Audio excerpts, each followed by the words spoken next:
question time meeting. In accordance with government regulations, we are holding this meeting on a hybrid basis with some assembly members here in the chamber and others participating remotely. Members of the public are able to access this meeting online, and I'd like to extend welcome to the multimedia journalist students from Westminster University watching the webcast this morning. Welcome to the journalist on this occasion. Can I ask the clerk, Rebecca Arnold, to confirm the names of the assembly members who are present at this meeting and any apologies for absence, please? Rebecca. Good morning, Chair. We have apologies for absence on behalf of Gareth Bacon MP and Florence Eshalami MP and Nikki Gavron AM. We also have with us in the chamber Assembly members Bailey, Devonish, Duval, Curtin, Pigeon, Russell and yourself, Assembly Member Shah. And joining us virtually, we have Assembly members Berry, Boff, Cooper, Desai, Dismore, Paul, McCartney, Moore, O'Connell, Prince, Qureshi, Dr Sahota, Whittle and Arbour, and we are expecting Assembly Member Arnold to join us virtually shortly as well. That's lovely. Thank you very much. We now move on to my announcements for today. Earlier this month, Sergeant Matt Ratana was tragically killed in Croydon. I send my deepest condolences to the officer's family, friends and colleagues at this time. For an officer to die whilst on duty is heartbreaking, especially when they put their lives at risk every day for Londoners. No one should go to work and question whether they will make it home. Police officers work tirelessly to keep our city safe. Their bravery never goes unnoticed. October is Black History Month, a time to reflect and celebrate the incredible contribution that the black communities bring to London. From history to heritage, food to culture, science to writers, the black community enriches our city and makes it a better place. With the Black Lives Matter movement that we have witnessed in London and across the world, this month should act as a reminder to us that racism is still prevalent in our society. We all have a part to play in standing up to racism and work for real equality. So, it's time to move on from lip service to structural changes. The Health Committee wrote to the Mayor of London to highlight the issues that some Londoners cannot book or get at home tests for COVID-19 as they are invisible on the credit system. Londoners get in touch with the London Assembly to say that when they try to book or get a home COVID-19 test, they must complete a TransUnion credit check on the gov.uk website. It is estimated that 5.8 million people in the UK are invisible to the credit system because they have little or no credit record in this country. The Fire, Resilience and Emergency Planning and Housing Committee wrote to the Mayor of London on the problems facing Londoners who are finding themselves unable to move or remortgage their homes due to difficulties obtaining EWS1 forms. The letter asked the Mayor how he could use his adult education budget to help combat the shortage of specialist skills needed to tackle the unsafe cladding issues which is impacting thousands of Londoners across our city. And finally, I'm sure the Assembly would like to join me in congratulating all Londoners and GLA family colleagues who received awards in the Queen's Birthday Honours List. In particular, I would like to congratulate Mike Brown, MVO, CBE, former Commissioner of Transport for London, who received his honour for service to transport, as well as all those who received honours as a result of their commitment to keeping us safe during the pandemic. Moving on to the next item, which is declarations of interest.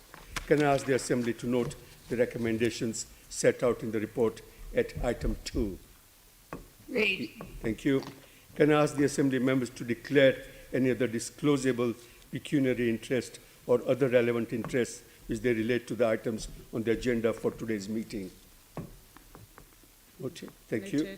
None. Next item is the minutes. Can I ask the Assembly to confirm the minutes of the London Assembly plenary meeting held on 10th of September and the London Assembly Mayor's Question Time meeting held on 17th of September to be signed by me as a correct record? Agreed. Thank you very much. We now move on to the Mayor's report. Good morning, Mr. Mayor. Can I ask the Assembly formally to receive the Mayor's report covering the period from 4th of September to 1st of October? The Mayor will now provide an oral update up to 5 minutes in length on matters occurring since the publication of his report. Mr. Mayor, over to you. Good morning, Chair. Can I begin with an apology for being slightly late? No discourtesy was intended. And hopefully during the course of the morning later on you'll understand why I was held up. Good morning. Since the last Mayor's Question Time, we tragically lost one of our police officers in London, Sergeant Matt Ratana, who paid the ultimate price for helping keep our city safe. Incidents like this are a reminder of the dangers our brave police officers face every single day. Matt Ratana was an example of the best of our city. And I know I can speak on behalf of the GLA and London when I say our hearts go out to his family, friends and colleagues at this difficult time. Chair, we're at a critical moment in our fight against COVID in London. The virus is spreading rapidly in every corner of our city. We'll soon reach an average of 100 cases per 100,000 people, with a significant number of boroughs already over that threshold. Hospital admissions are up, more patients are going to intensive care units, and sadly, the number of Londoners dying every day is increasing again. It's my expectation that the government will today announce that London will shortly be moving into Tier 2, or the high alert level of restrictions. I've had a meeting this morning with the Secretary of State for Health and MHCLG, as well as London leaders and scientific advisors. Final conversations with ministers are ongoing around this as we meet, but I expect ministers to make an announcement to Parliament later this morning. This move is based on the expert public health and scientific advice about what is necessary to save lives in the capital. In addition to the restrictions already in place, this would mean different households in London not being able to mix indoors. Nobody wants to see more restrictions, but this is deemed to be necessary in order to protect Londoners by myself, London Council leaders and by ministers. As part of our discussions, I've also made clear to the government that we need more financial support for London's businesses, workers and public services as we face more restrictions, and I'll continue to make this case. Given how far the virus has already been allowed to spread, and given the government's complete failure to get a working test, trace and isolate system in place, I believe we also need action on a national scale, just as the government's own scientific advisors have recommended. That's why I'll continue to call for a short national circuit breaker. This could save thousands of lives, drive the virus down to manageable levels, and give the government more time to finally get a grip on its failing test and trace system. In London, we experienced the worst of COVID-19 back in the spring. Thousands of lives were lost, and our economy has been left reeling. We simply can't afford for the government to be slow to act again. The supposed choice between saving the economy and saving lives, between restrictions and freedoms, is an entirely false one. Because the later we take the necessary steps to slow the spread of the virus, the more severe these steps will have to be, and the longer they'll have to last in order to drive down infection rates. No matter how much some people want to pretend otherwise and bury their heads in the sand, the truth is that the health crisis and the economic crisis are inextricably linked. That's why getting the virus under control is the only way we can both protect lives and our economy. There's simply no other option. I must warn Londoners that we've got a difficult winter ahead. But just as we've always done throughout our city's great history, I know we'll get through this dark time by pulling together. So I'd urge all Londoners to continue to follow the rules so that we can support our NHS, save lives and protect our economy. Thank you, Chair. I've also been asked for an oral update from Senator Member Hall. As the handling of this investigation is an operational matter for the police and the case is live, it's not for me to take a view on the case. As with all investigations of this kind, the Metropolitan Police Service will need to take into account the fundamental right to free speech. I am able to provide a factual update on the progress of the investigation.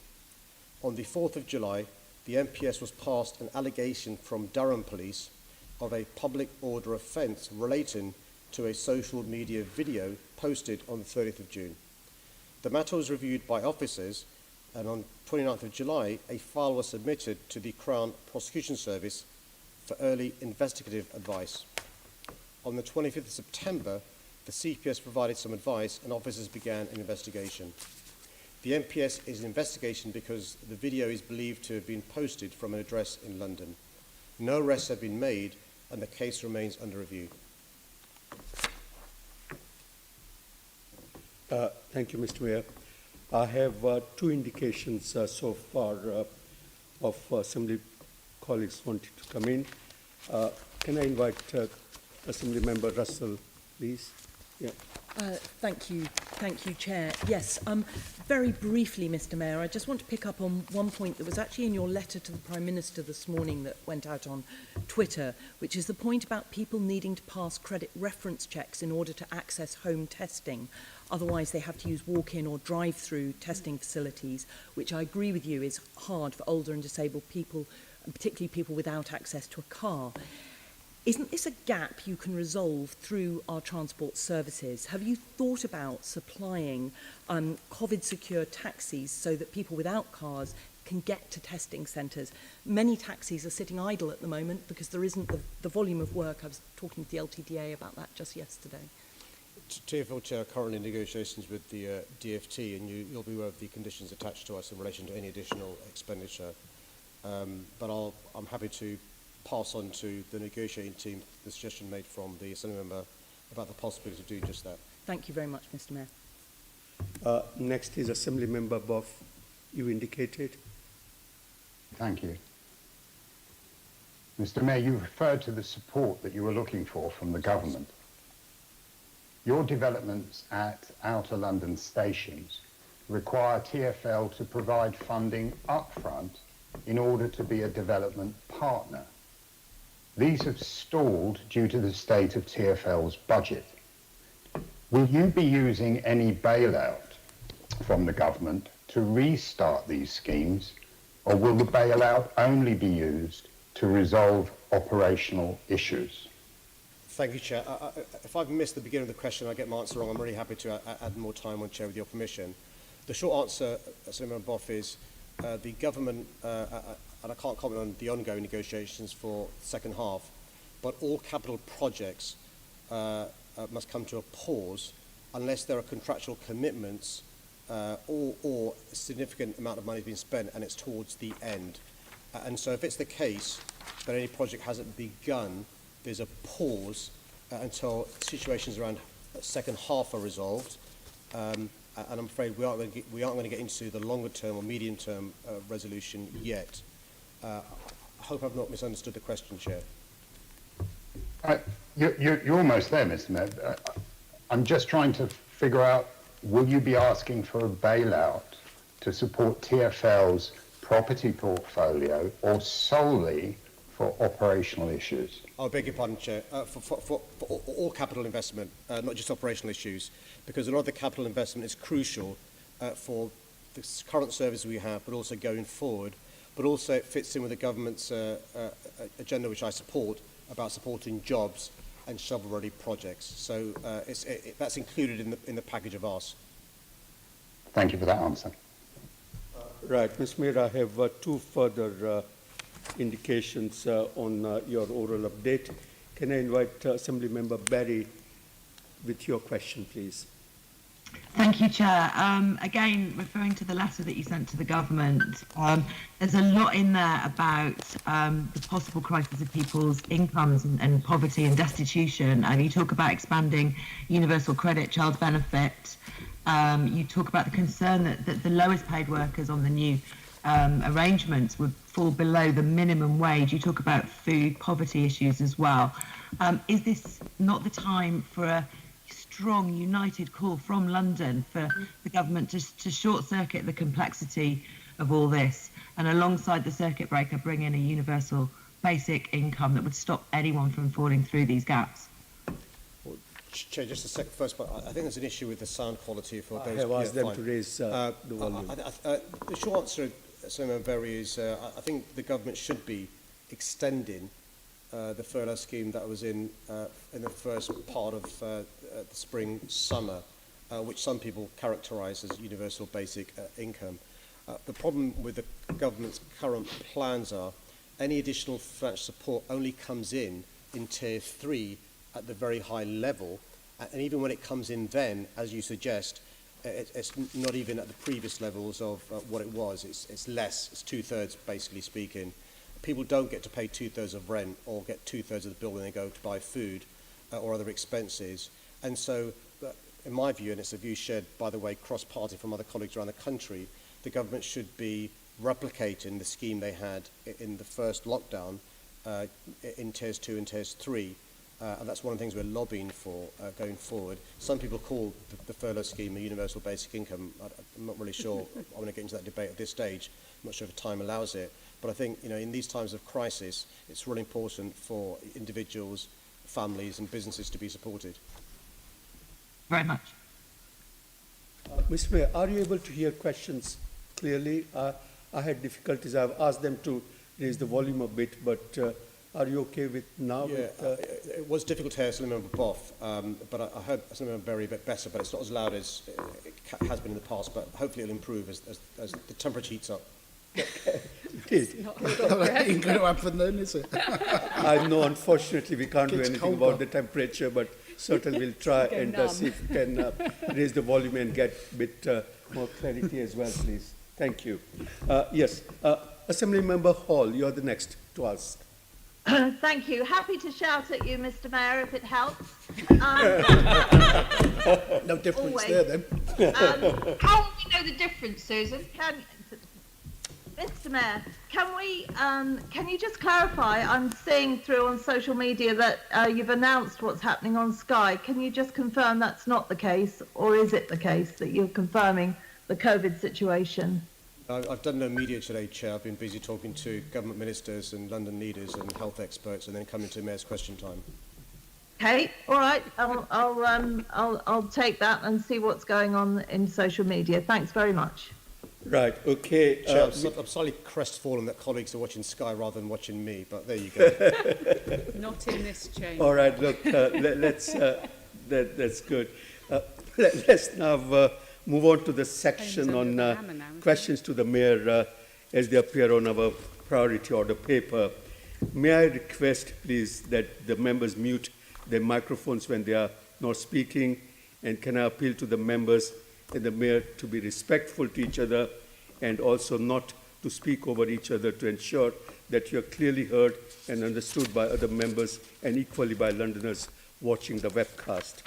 The first question on the order paper is entitled Transport for London. It's question number 3509, Extraordinary Funding and Financing Agreement in the name of Assembly Member Dr. Moore.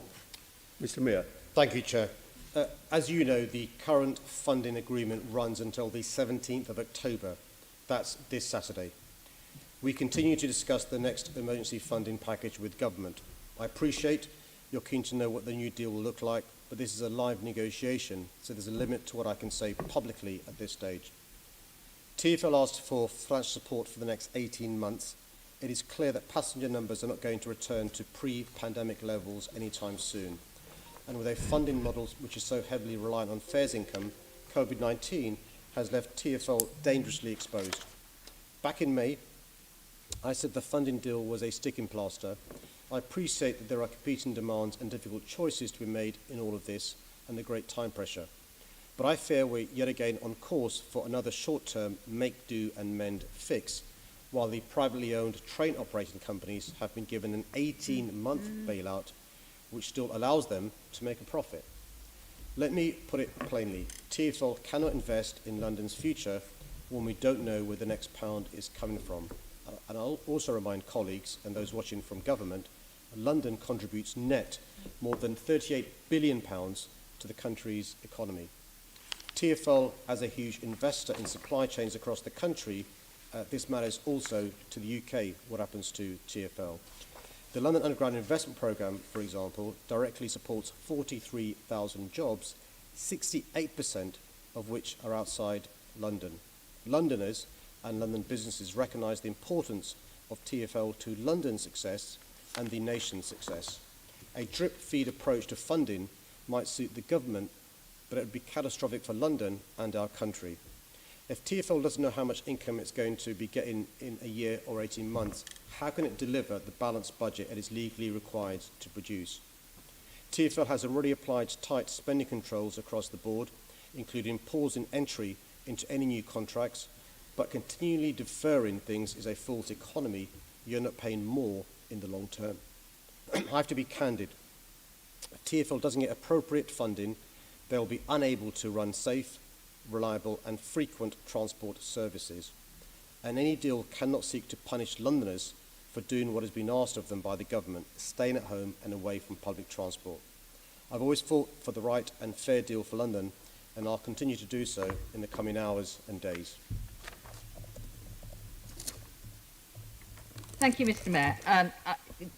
Given we're within 2 days of the 17th of October deadline and on the brink of going into, it would appear, Tier 2 arrangements across London, and with business leaders across London calling for the government to provide a sustainable funding deal going forward, it's very frustrating for everyone.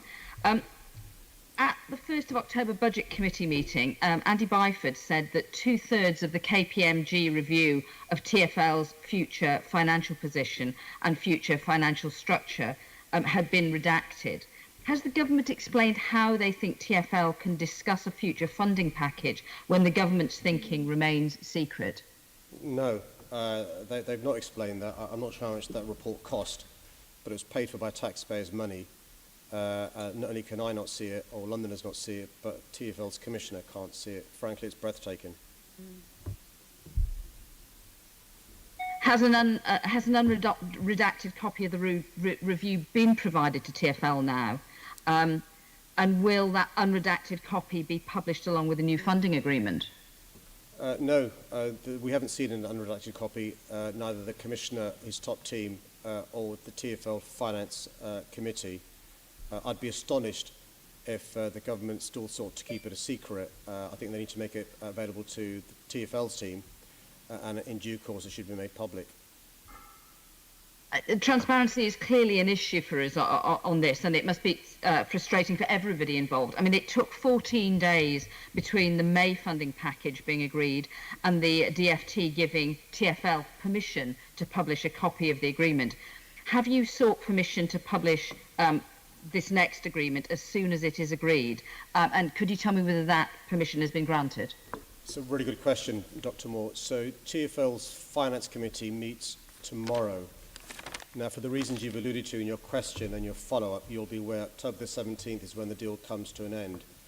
It's important for the Finance Committee to have sight of the correspondence between me and the Secretary of State, which I'm sure they'll want to do for tomorrow. And I'll be speaking later on today with the Transport Commissioner and my Deputy Minister for Transport about what information is made available to the Finance Committee. As you suggest, they should have sight of those documents, and as and when agreement is reached with the government, I'd expect that to be made public as well. Yeah, it does feel like they're negotiating with one hand tied behind their back. Finally, from me, you understandably have complained about several of the conditions attached to the original funding package, most notably the suspension of free travel for under-18s. Can you confirm what conditions you are trying to remove from the new agreement and whether you've had any success in doing that? Well, it's worth reminding you and reminding colleagues, and more importantly Londoners, that last time, it was a couple of days before the deadline, that the government introduced these conditions for the first time. We were ready to begin negotiations on the second half of the year in early August. The government only began talking to us in earnest over the last few days. If past evidence is anything to go by, we can't not expect or be too surprised if the government tries to impose new conditions between now and deadline. Clearly, if they're detrimental to TfL or to Londoners, we will resist those. And I've also been in the discussions raising some of the conditions attached in the first half, because you'll appreciate some of them don't make economic sense, but also are extremely hard on some of the most vulnerable Londoners. And so if the government wants to pursue those conditions, extend them, or introduce new ones, it's for them to explain publicly the justification for doing so. And as I said earlier on, they gave funding for 18 months to privatised train operating companies without any conditions attached. Yeah, it clearly is not a level playing field, this is a really difficult time for London, and it does not seem that the government are playing fair by Londoners. But thank you very much for your time, Mr. Mayor. Assembly Member McCartney has a follow-up question. Yes, thank you, Mr. Mayor. A fair funding deal for Transport for London means jobs retained and created across the UK. And in your opening answer, you said that there are some 43,000 jobs in TfL supply chain. And I understand 68% of them are outside of London. Can you just explain a little bit more what happens to those 43,000 UK-wide jobs if investment is not forthcoming? It's a really important question. So one of the things I've tried to get across to the government, who seem unaware of this, is being pro-London is being pro-the UK. We are the engine of the country, and I think the levelling up agenda, inverted commas, is being used as a proxy to be anti-London. And I think what the government needs to realise is if London fails, the country fails. As TfL fails, our businesses in London fail. You'll have seen the letter from businesses across the country today. That was reported in one of the newspapers earlier on this week. I'll just give you one example. Many of the bus manufacturers are based outside of London, from Falkirk to Belfast, from Guildford to other parts of the country. If we can't agree contracts with the bus operators, the companies, that could lead to job losses elsewhere in the country. And we need to make sure that we're a going concern and are good for the money when it comes to these contracts. I'll give you another example. The Prime Minister visited not too long ago a factory in Goole that is making the new Piccadilly line trains, and I can go on. The taxis in East Midlands, the bicycles in West Midlands, and so forth. So the government's got to realise that by them playing political games with the Labour Mayor of London, they're putting at risk not just businesses and jobs in London, but businesses and jobs around the country. And my message to the government is, stop playing games, let's get around the table as grown-ups and do a deal as soon as possible. Thank you for that. I think that's very clear. Can I just ask you, though, that has TfL actually to date had to stop the signing of new supply contracts?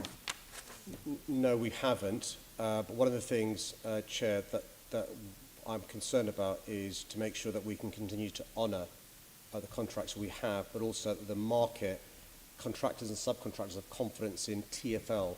And I'm sure that's one of the things that will be discussed at the TfL Finance Committee, which meets tomorrow. Thank you. I wonder, Mr. Mayor, whether members of Parliament of all political parties are exactly aware of the number of jobs in their constituencies dependent on TfL supply chain. But thank you for that. Assembly Member Devnish. Thank you. Good morning, Mr. Mayor. I want to slightly change the tone on this, and this is a completely non-political question, sir. With 10 weeks to go before Christmas, I wanted to ask you to really consider, and I've given your office notice of this question, consider a special Christmas present for the West End where 1 in 10 London jobs come from. Will you please consider the 4 Saturdays before Christmas, including Boxing Day, actually suspending the congestion charge on those 4 days? It will really help save jobs in the West End, business believe, and particularly Londoners, young Londoners' jobs as well, Mr Mayor. So will you please consider that? So the condition to both raise the amount of congestion charge to £15 and to extend it to 10 p.m. Every day of the week, including Saturday and Sunday, was something that the government imposed on TfL. Without giving a running commentary on the negotiations, I've been saying to the government that I'm aware from my conversation with businesses in the West End how detrimental that has been, particularly at weekends, for businesses in the West End. And that's one of the things I'm asking the government to reconsider, because you're absolutely right.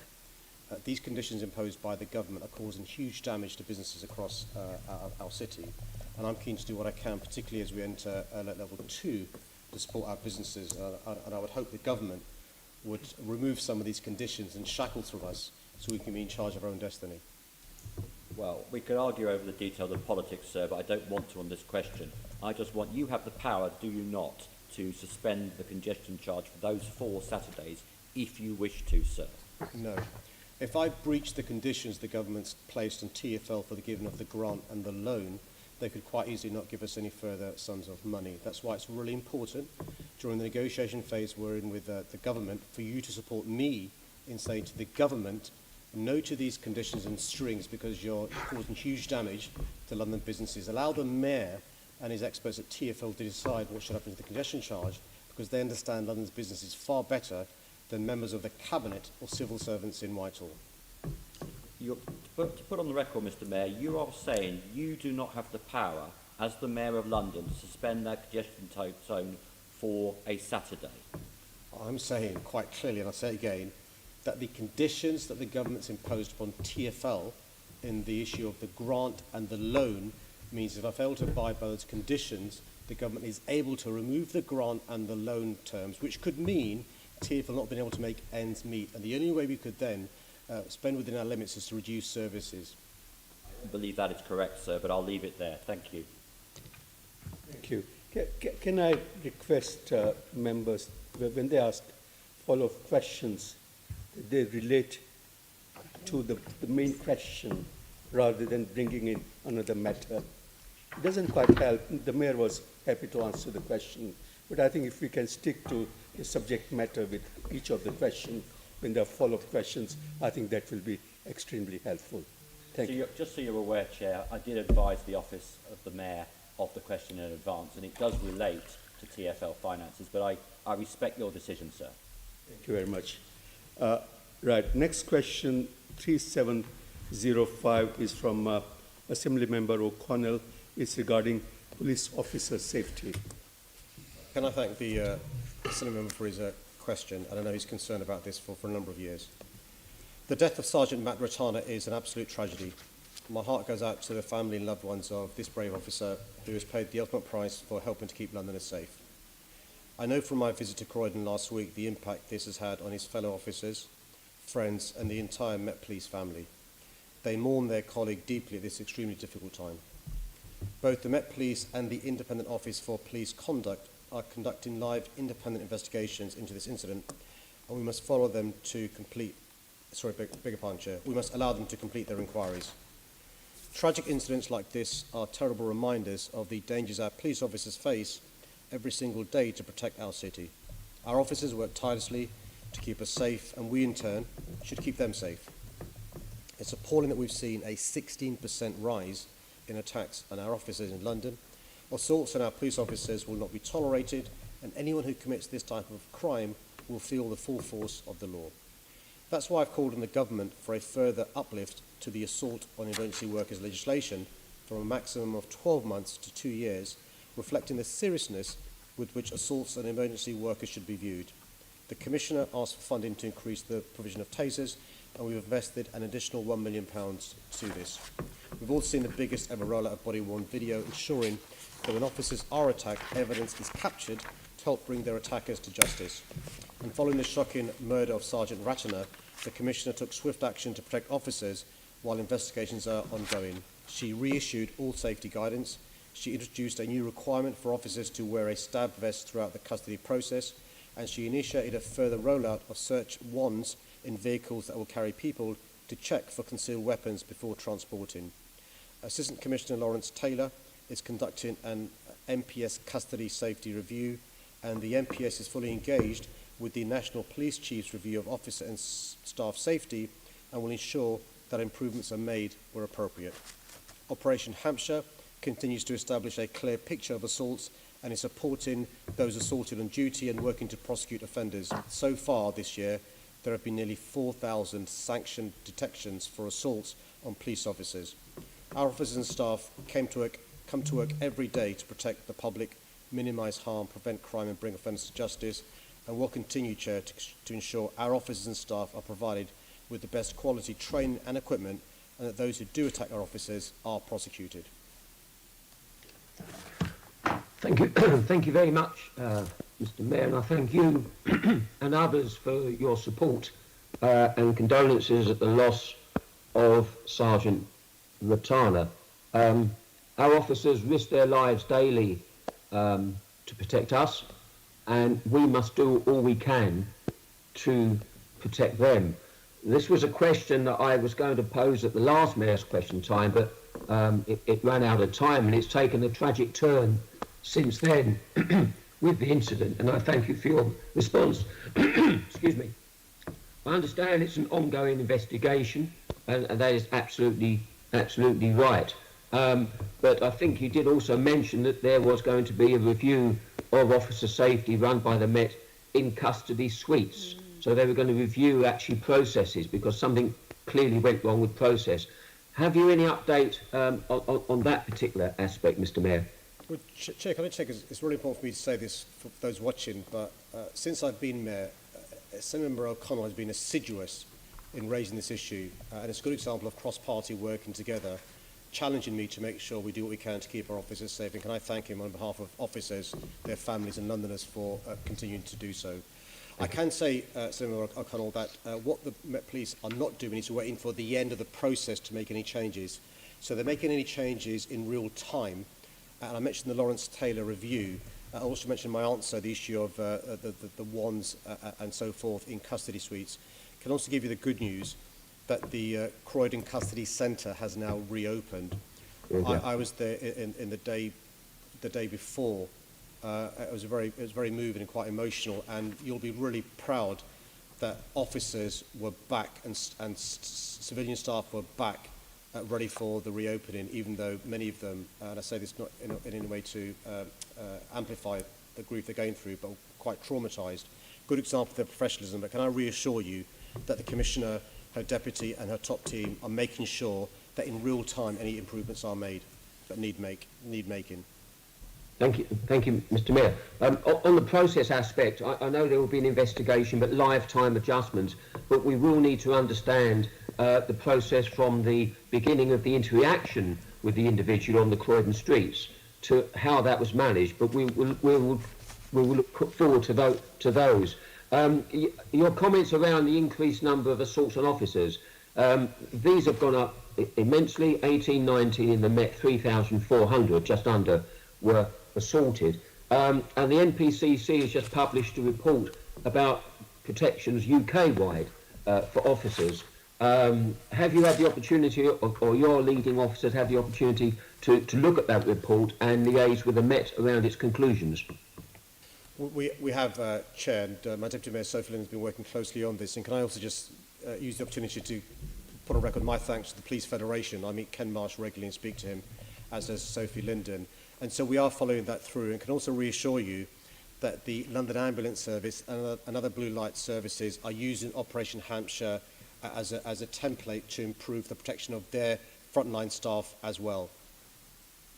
Yeah, thank you very much, Mr. Mayor. As I say, we will continue to look at the issue of officer safety to make sure that we protect those that protect us. And I would add your comments around the pride in our officers in Croydon. I attended on the couple of days after with other political leaders and spoke to the borough commander, and the pride of our officers under great stress and upset returning to their duties to keep Croydon safe is absolutely wonderful. And I thank you again for your interest and support. Thank you, Mr. Mayor. Thank you, Mr. Mayor. Next question is from Assembly Member Russell, and that is about safeguarding the interests of disabled people. Chair. Our bold streets-based plans are transforming London streets, providing space to enable social distancing and preserving precious capacity on public transport for those less able to walk or cycle. Working with the boroughs, so far we have finished or are building almost 80 kilometres of new cycle lanes, creating over 22,000 square metres of new space for pedestrians, and put in place 75 low-traffic neighbourhoods and implemented more than 214 school streets so far. And as part of an ongoing trial, TfL extended the hours of over 270 bus lanes on London's red routes so they operate at all times. But any changes to our streets cannot adversely impact vulnerable groups, and I'm committed to ensuring that the interests of disabled people are safeguarded. TfL carries out equality impact assessments on every scheme it leads on. Over 60 streets-based assessments are currently in progress, the results of which will be made available online. TfL also works closely with boroughs, reminding them of their public sector duties to ensure accessibility is embedded in all designs and decisions and in issuing guidance to support them. TfL is also engaging directly with organisations representing people with specific accessibility requirements. In addition to engagement with its independent disability advisory group, TfL hosted a series of working groups with representatives including Transport for All, Disability Rights UK, Inclusion London, Scope, and Royal Institute of Blind People to hear their views. All streets-based measures are temporary changes, and TfL and boroughs are listening to feedback and making changes where they're needed. On Cycleway 7, for example, where we've upgraded the provision for cyclists, changes have been made at several locations to create more space for emergency vehicles, and TfL is currently engaging with local charity Merton Vision on the design of bus stop bypasses in Colliers Ward.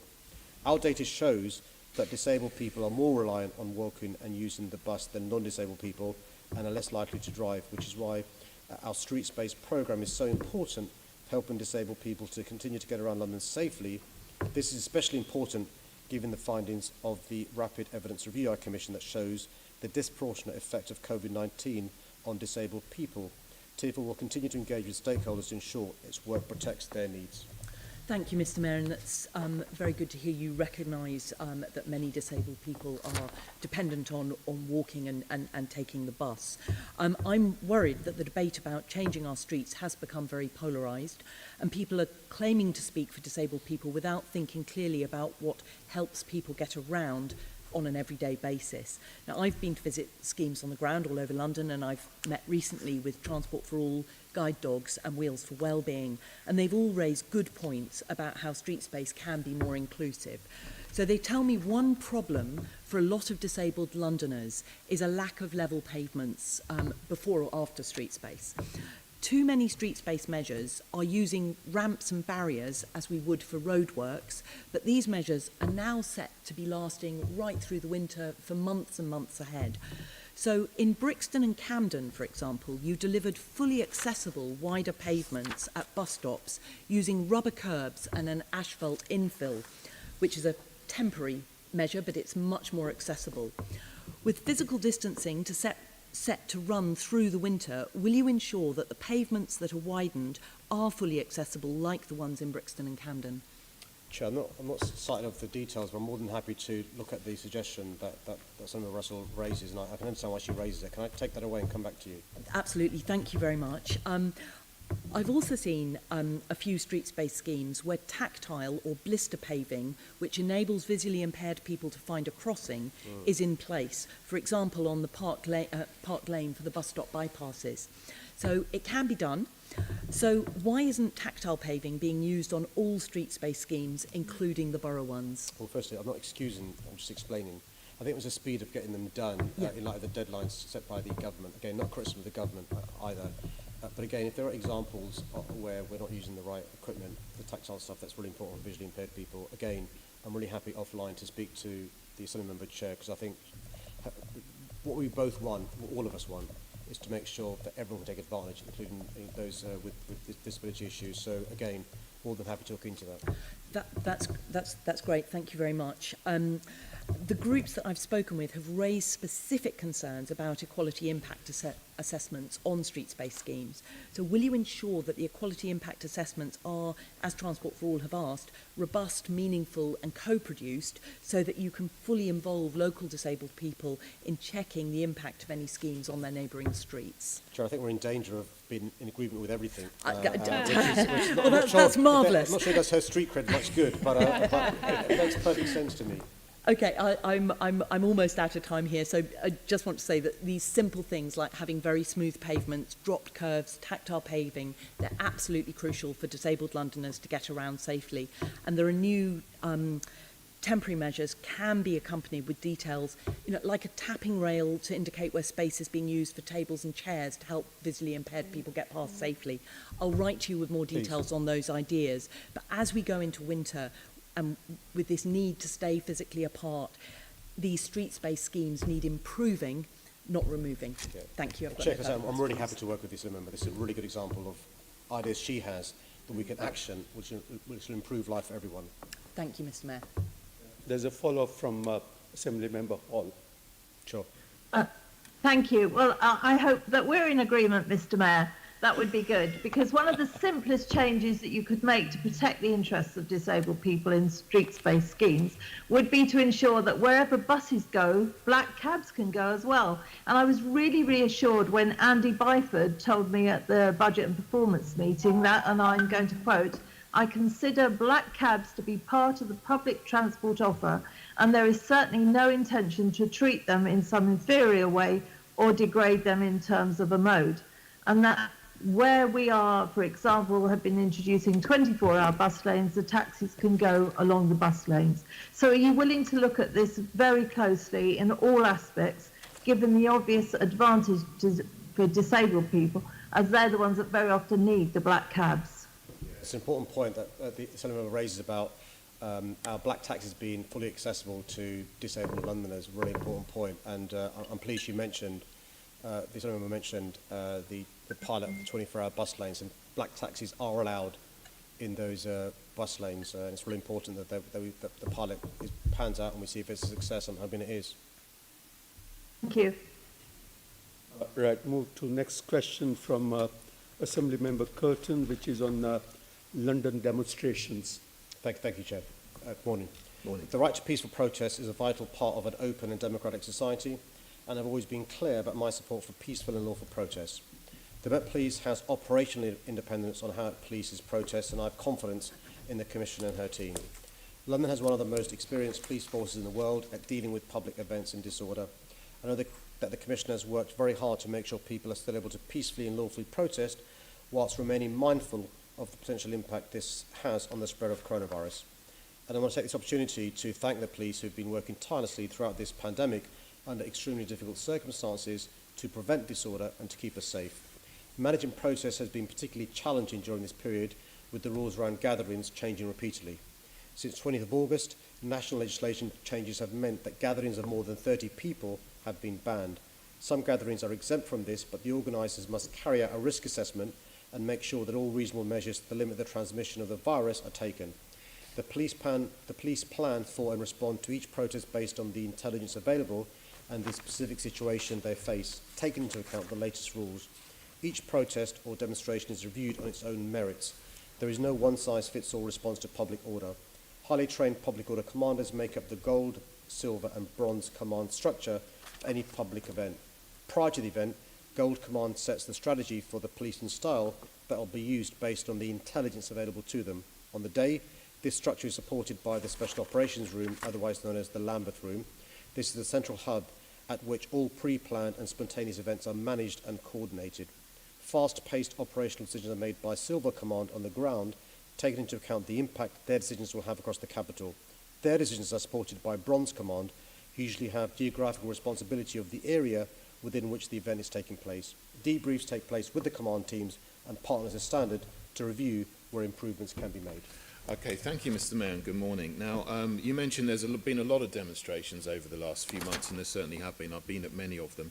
I was at the 3 different freedom rallies which took place in Trafalgar Square on the 26th of August, 19th of September, 26th of September.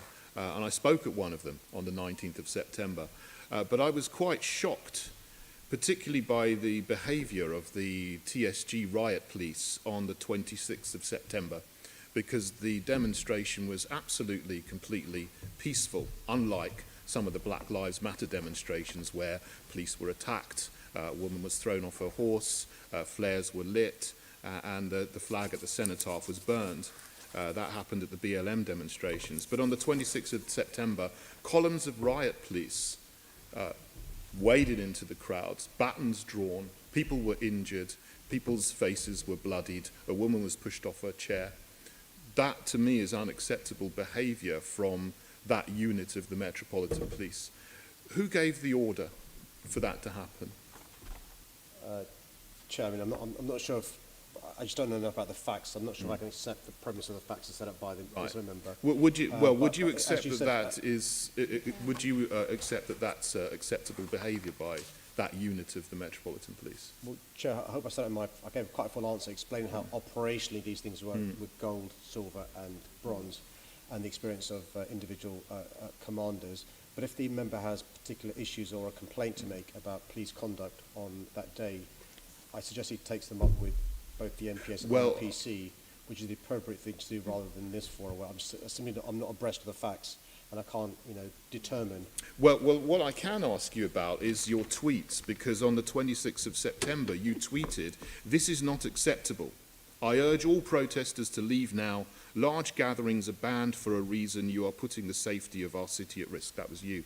Whereas on the Black Lives Matter demonstration, you put out a statement saying, "I stand with you and I share your anger and your pain." Now, they're completely different messages you put out about the Black Lives Matter one, which actually, there was a lot of violence. You seemed to support it, but the other one, the entirely peaceful demonstration at the Freedom Rally, you said it's not acceptable. So why did you put out the different statements there? Well, I think, Chair, the member's in danger of not telling the entire picture, which is since the 20th of August, which is the post the BLM demonstrations being talked about, national legislation has changed, which has meant gatherings of more than 30 people have been banned, save for specific circumstances. And he also omits to mention that on the 26th of September, 9 police officers were injured at that demonstration. So it's really important to tell the complete picture rather than cherry-picking some of them. Sorry, Mr. Mayor. I mean, those 9 police officers wouldn't have been injured if they hadn't have waded into the crowd. But you mentioned the 20th of August. Let's look at last week, because last weekend there was a demonstration of, a rally of 3,000 Shia Muslims gathered in Marble Arch for Ashura and marched up Edgware Road. And then on Sunday, the next day, there was another gathering where, again, a large crowd of Shia Muslims gathered at Marble Arch for Arba'in and marched down Park Lane. So are you saying then, on the basis of what you've just said, large gatherings shouldn't be allowed? Why were those demonstrations allowed, and why did you not say anything about those, whereas you did say something about the 26th of September Freedom Rally? I've not got those facts with me, Chair. I'm happy to take them away and get a response sent to the member offline. Fine. I think you should be consistent, Mr. Mayor, if you're putting out the message there. But there is one thing that is very disturbing, actually, also about the 26th of September, which was later on in the day. A very, very well-respected German doctor, Dr. Heiko Schöning, who is the chair of the World Doctors Alliance, was arrested in Speaker's Corner just for speaking truth about coronavirus. Might not agree with you, but certainly I would agree with what he says. Why was he arrested and he was held for 22 hours without charge by the police for speaking at Speaker's Corner? Do you agree with that, Mr. Mayor? I mean, Chair, we're in danger of becoming ridiculous, me being asked about individual cases. I mean, the Met Police deals with more than 2,000 protests or demos a year. I think in 2018, 2,479, in 2019, 2,491. Up to now, we've got more than 1,500. But if there's any particular cases for which the member's concerned, rather than raising them at Mayor's question time, I'm more than happy if he writes me in advance or speaks to me or gives me notice, I'll get the facts and happy to debate them. Yeah, here well, or Mr. elsewhere. Mayor, I don't think it's ridiculous at all, because you are the Mayor of London, you are the Police and Crime Commissioner for London. These are all things which have been cases that have had high recognition that a lot of people are concerned about. But I see that you are not able to give me any answers about that at the moment. So I think I'll have to end my questioning here and hope that you can explain those incidents to me in a letter. Thank you. Thank you for that. Next question, 3351, is from Assembly Member Cooper, and that is on economic support during COVID-19. Chair, our capital faces both an ongoing health crisis, which we cannot afford to be complacent about, and an economic crisis, which could lead to major job losses unless further action is taken. Ministers need to wake up to the looming unemployment crisis, as businesses are faced with no choice but to cut jobs as they struggle to survive. Many are on the financial knife edge, facing a perfect storm of continued home working, a lack of confidence in the testing regime, the collapse of domestic and international tourism, and the potential for further restrictions. We must strike a balance in the measures we take, always led by the science. That's why, having seen evidence from around the country that the measure may be counterproductive, I've called for the government to review the 10 p.m. closure of hospitality businesses. What is currently on offer is not enough. The new job support scheme is far less generous than other countries, with the government paying only 22% of someone's usual wages. London is now at a serious tipping point in the spread of this virus, where we need to start preparing for additional restrictions. I have serious concerns that the government's new measures for employees who work for UK firms forced to shut by law won't be enough to save thousands of jobs in London's key retail, hospitality, leisure and cultural sectors. And it's essential the government puts proper financial support in place for all affected workers, businesses, local authorities and households, not just those in very high Tier 3 levels, as has been announced this week. I'll continue to advocate for a much bigger and more expansive job protection scheme, targeted grants and loans for the worst affected sectors and geographic areas, and an extension to the business rate holidays, which is due to end in March. Thank you very much, Mr. Mayor. And before I go into my questions, unlike Assemblymember Hall, who appears to be watching Sky, I've had a message from one of my constituents who insisted that I told you look like a film star wearing your padded jacket under your jacket. Did they say which one, Chair? And it wasn't your wife, Make her a Mr. deputy mayor, so please. she's not sending me private messages. Someone who thinks you look fabulous. So anyway, that's not what I wanted to ask you about. We know that the number of claimants is up by almost 300,000 people. That's 161%. Unemployment currently standing at 5.3% amongst Londoners. New figures this week. Furloughed staff in London is almost 720,000, which is 17% of all London employees. So I noted what you were saying about feeling that we need more targeted support. Are these figures ones that you think are going to be able to persuade the government to give that to Londoners? Because I think it's impossible, particularly if you're self-employed, if you're asked to cover, from the money that you've got coming in, just 20%. How can you feed your family and your children on 20% of your normal income? I don't understand how that works. And what's remarkable is this government's got it wrong, both in terms of health and the economy. We have the largest number of excess deaths of any country in Europe and the deepest recession of any country in Europe. When I speak to counterparts in Germany and France and other European countries, the assistance their government is giving their businesses and workers is far better than ours. Last night, the French president, for example, announced the 9 p.m. curfew, but also announced a fully funded furlough scheme. And it's so important that when businesses are struggling, particularly in hospitality, culture, retail, leisure, tourism, those businesses are kept afloat on life support, if you like, with assistance from the government. It's far more effective in the medium to long term to do that than allow them to go bust and workers be made redundant than it is the alternative what the government's considering. And so I'll continue to lobby the government. Indeed, my meeting this morning, I was lobbying the government ministers about the importance of a decent financial package scheme. And I'm hoping the Chancellor, who was quite happy to be photographed smiling in food stalls in August, will spend some time working on a plan to support our businesses, workers, families who are really struggling?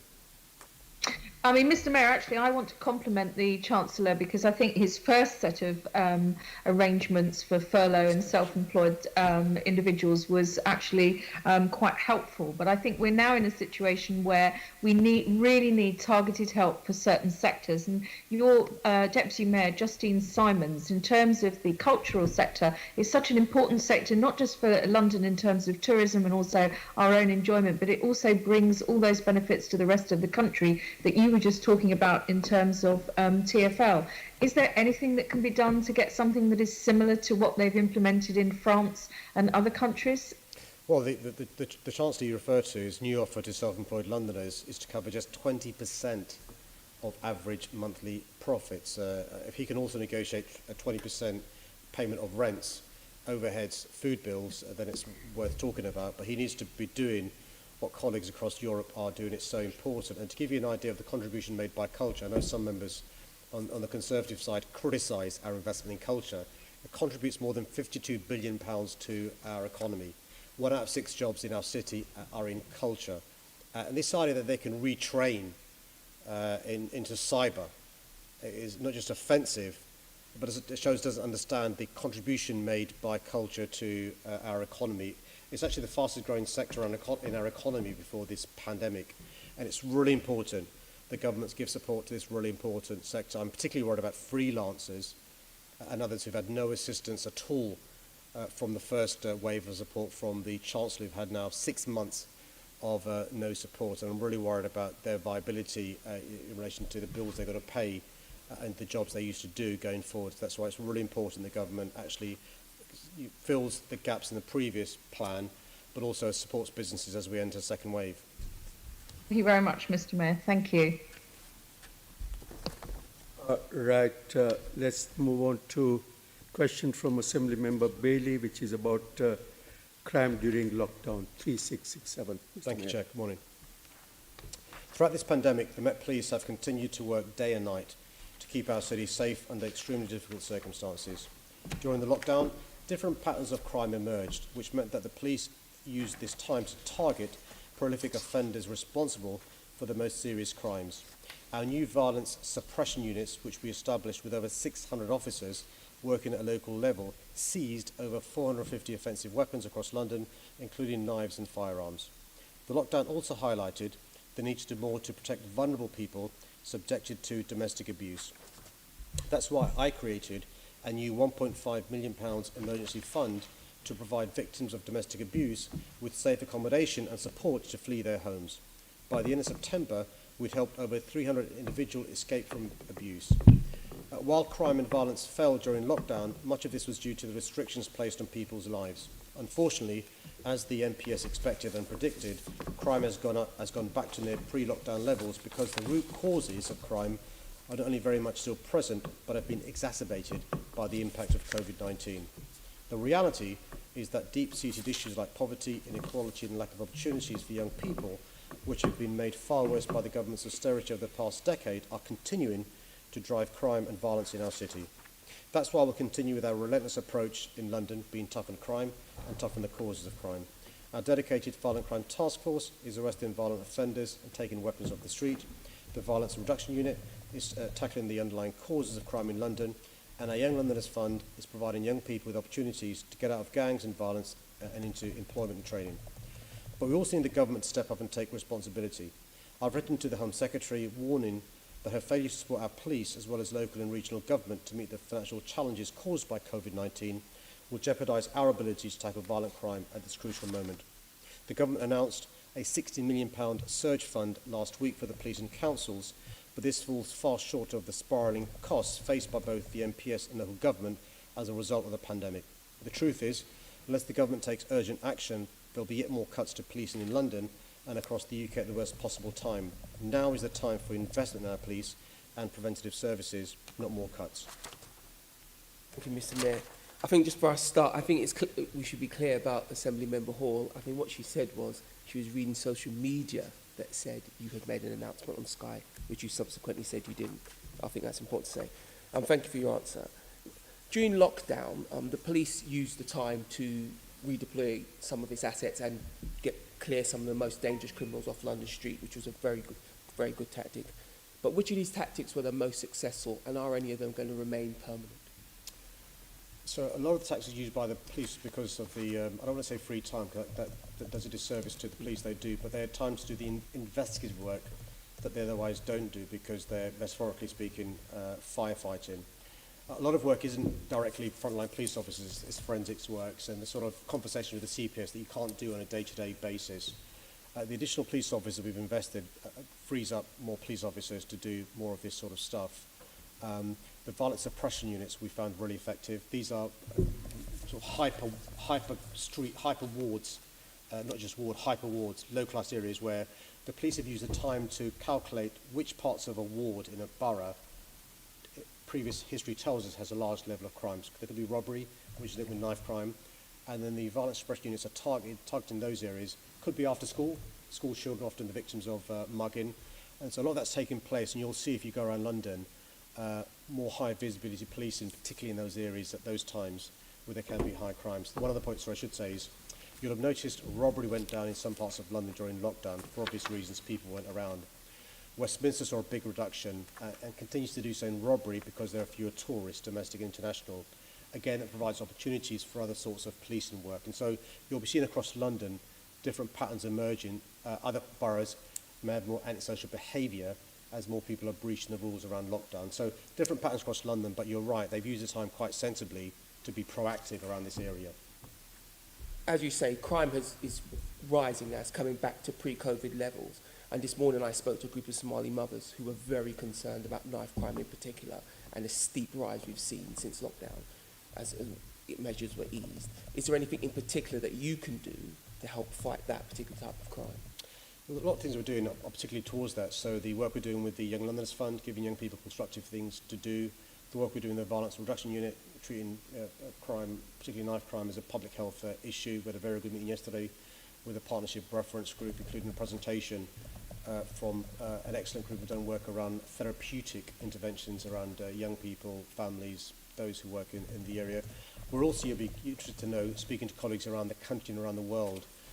Around the world, actually, during lockdown, there was a reduction, but also around the world, I'm afraid, there was an increase, a spike, if you like, after lockdown was lifted. So we're speaking to them as well. And you'll be particularly keen to report back to colleagues you spoke to the work around county lines, the rescue and respond work. We've done really good work. Not just the NCA, National Crime Agency, but the MP is speaking to police forces around the country, particularly around young people who are vulnerable.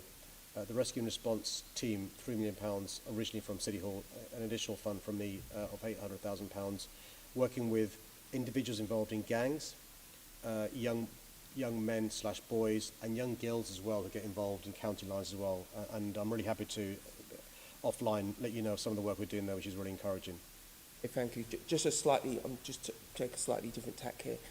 We've seen a 29% increase in the number of TfL staff taking days off, citing mental health as a problem.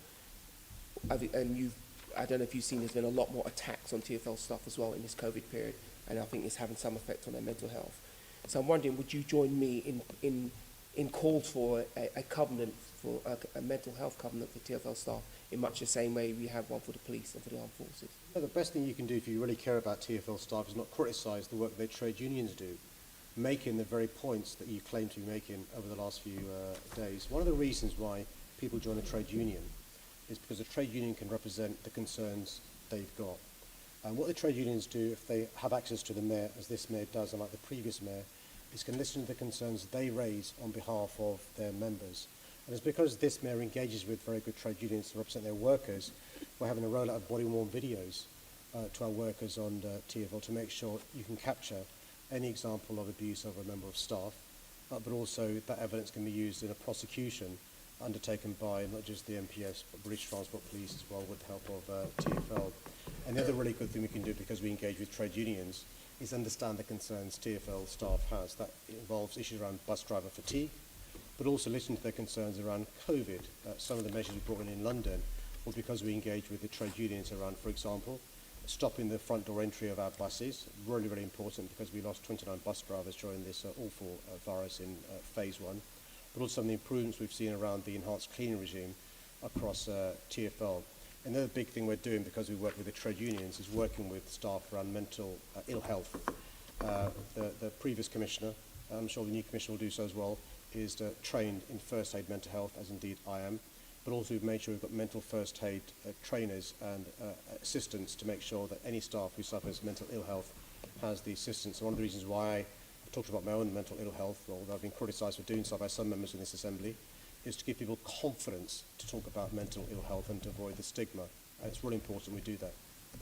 I'm sure the work of the trade unions is very good around this. It's their job to do so. But I'm asking you about, will you do something about it? Will you make it something that TfL have a covenant around to increase TfL's awareness of these things to make sure things happen? The work of the trade unions is a separate situation, and that's great. But what are you going to do? Will you do it, yes or no? Well, I'm sure the chair would rule you out of order if you were asking a question that goes beyond the remit of a question on crime. But as far as mental ill health is concerned of our TfL staff, it's quite clear to me that we need to continue to engage with trade unions. We need to continue to give those who work for the trade unions time to engage with us, and I'll continue to make sure I address any concerns raised by staff, either through the trade union or directly to me. The other thing we do really well is our regular surveys of staff. In fact, last year we had a better response from our staff than in previous years, and they raised the issue of concerns around the pressure they have. One of the reasons why I'm so grateful to them is TfL staff working with me have managed to reduce operating deficit of TfL by 86%. They've managed to work with me to reduce office accommodation, and they've managed to work with me to reduce back office and middle office staff as well. And it's really important to also put on record my thanks to them, because we've reduced strikes by more than 74% since I became mayor. This question isn't about strikes, it's about the mental well-being of your staff at TfL. But that's enough from me, Chair. Thank you. Thank you. I have indication from Assembly Member Duval.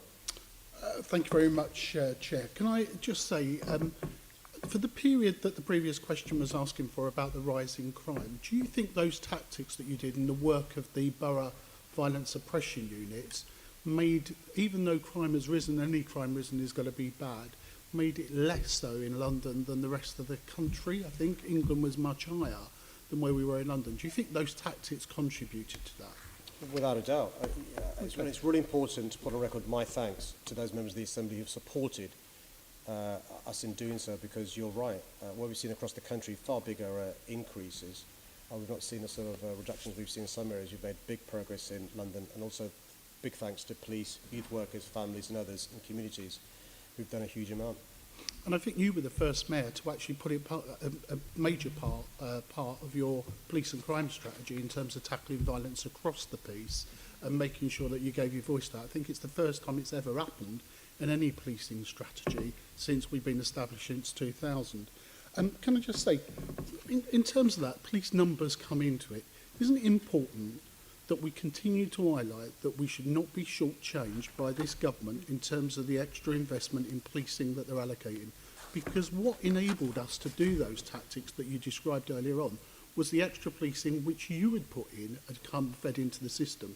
Now, of course, the government is giving us some, but they're not giving us our fair share of those resources. Do you not think we need to continually highlight that and expose government for their weakness in not giving fair share to Londoners in terms of we contribute for our taxes? I think you raise a really important point on a number of levels. Number one, we don't receive the full allocation of national and international capital cities grant we're due. We're shortchanged by about £180 million.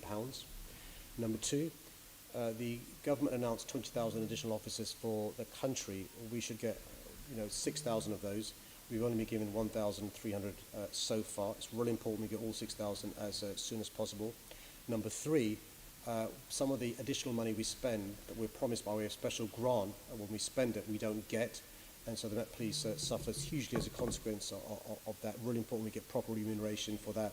But number four, I'm the mayor, unlike the previous mayor, who has increased the police precept to the maximum allowed to do so to pay for police officers. The previous mayor either froze the precept or cut it.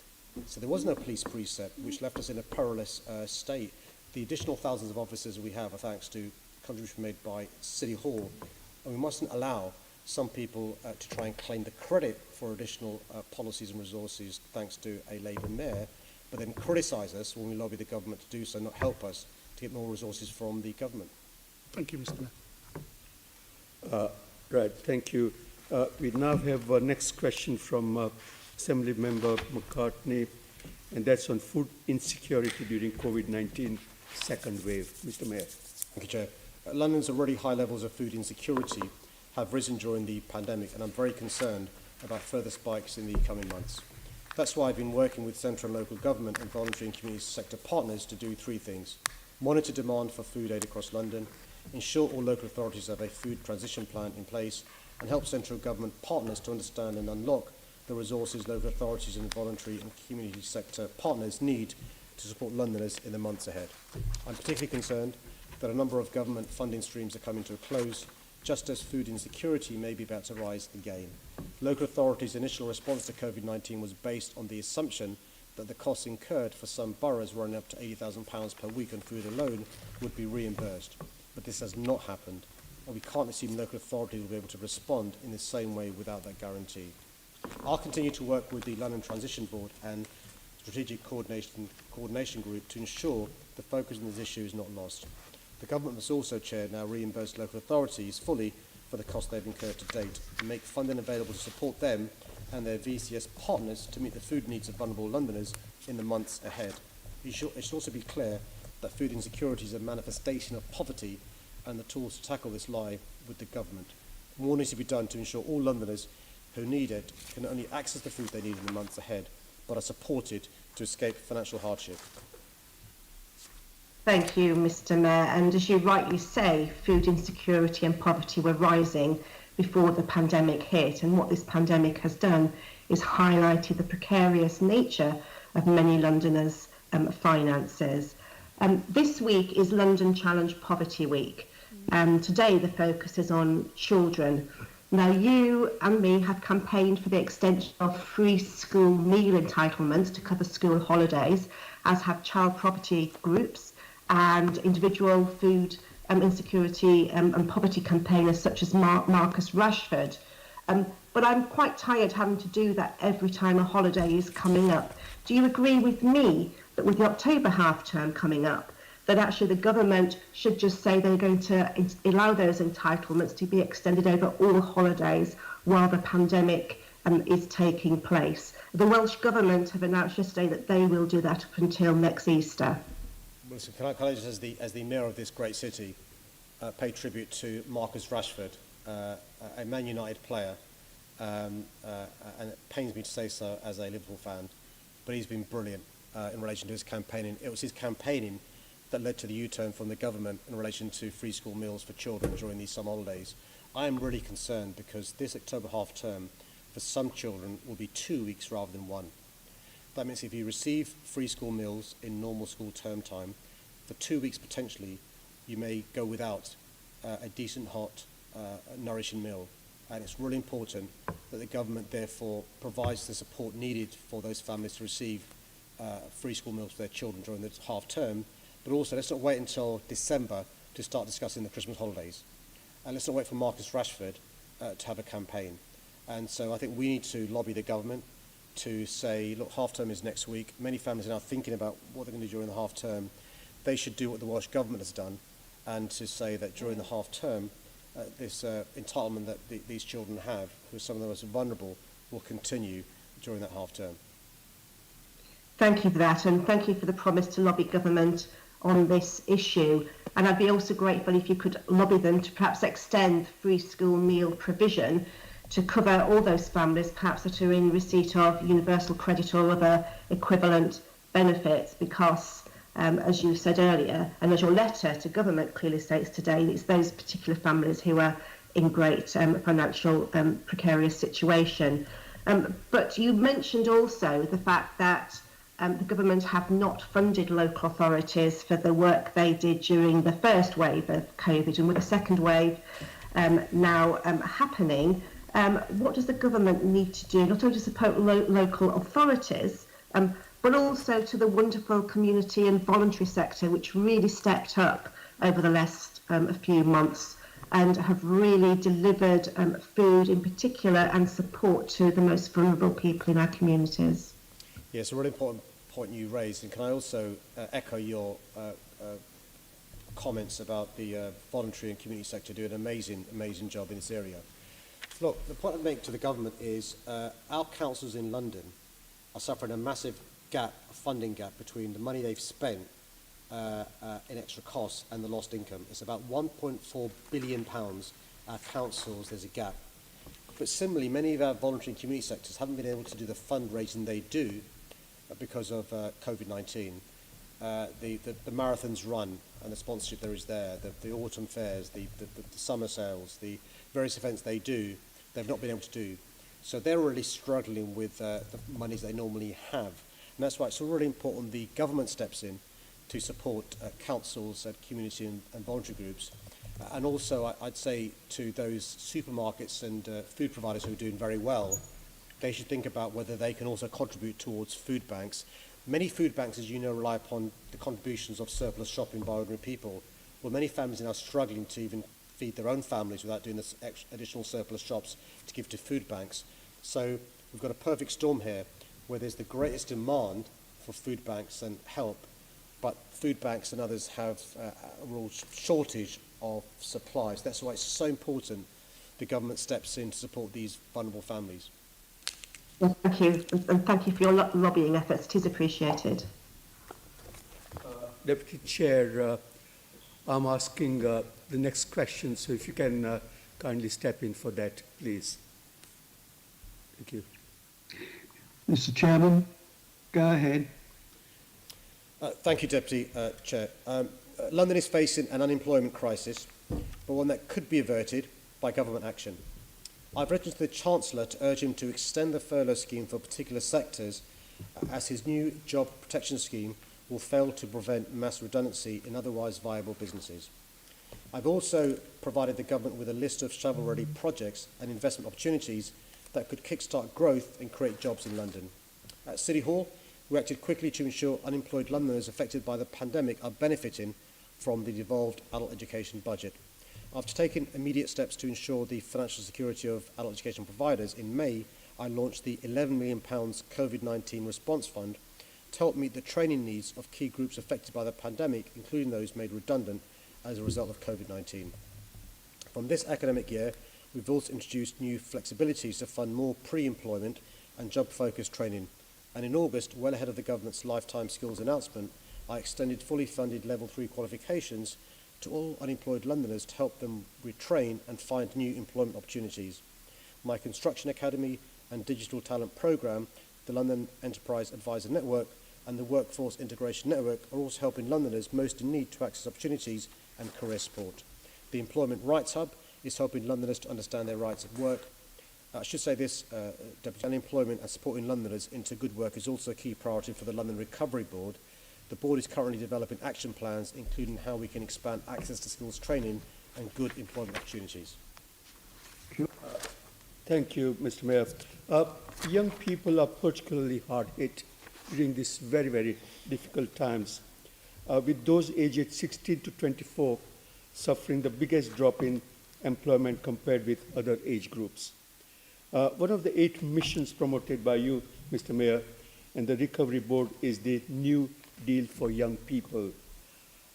How will you make sure you help employ young people in the industries London needs to build a better London and get back better, such as green jobs, digital jobs, jobs in creative industries, and jobs in local high streets? Yeah, really important point you raised. First, I should say we're still lobbying the government to get devolution of 16 to 18-year-olds. We haven't got that yet. We've got 19 and above. The adult education monies we have, we are prioritising the areas you've talked about.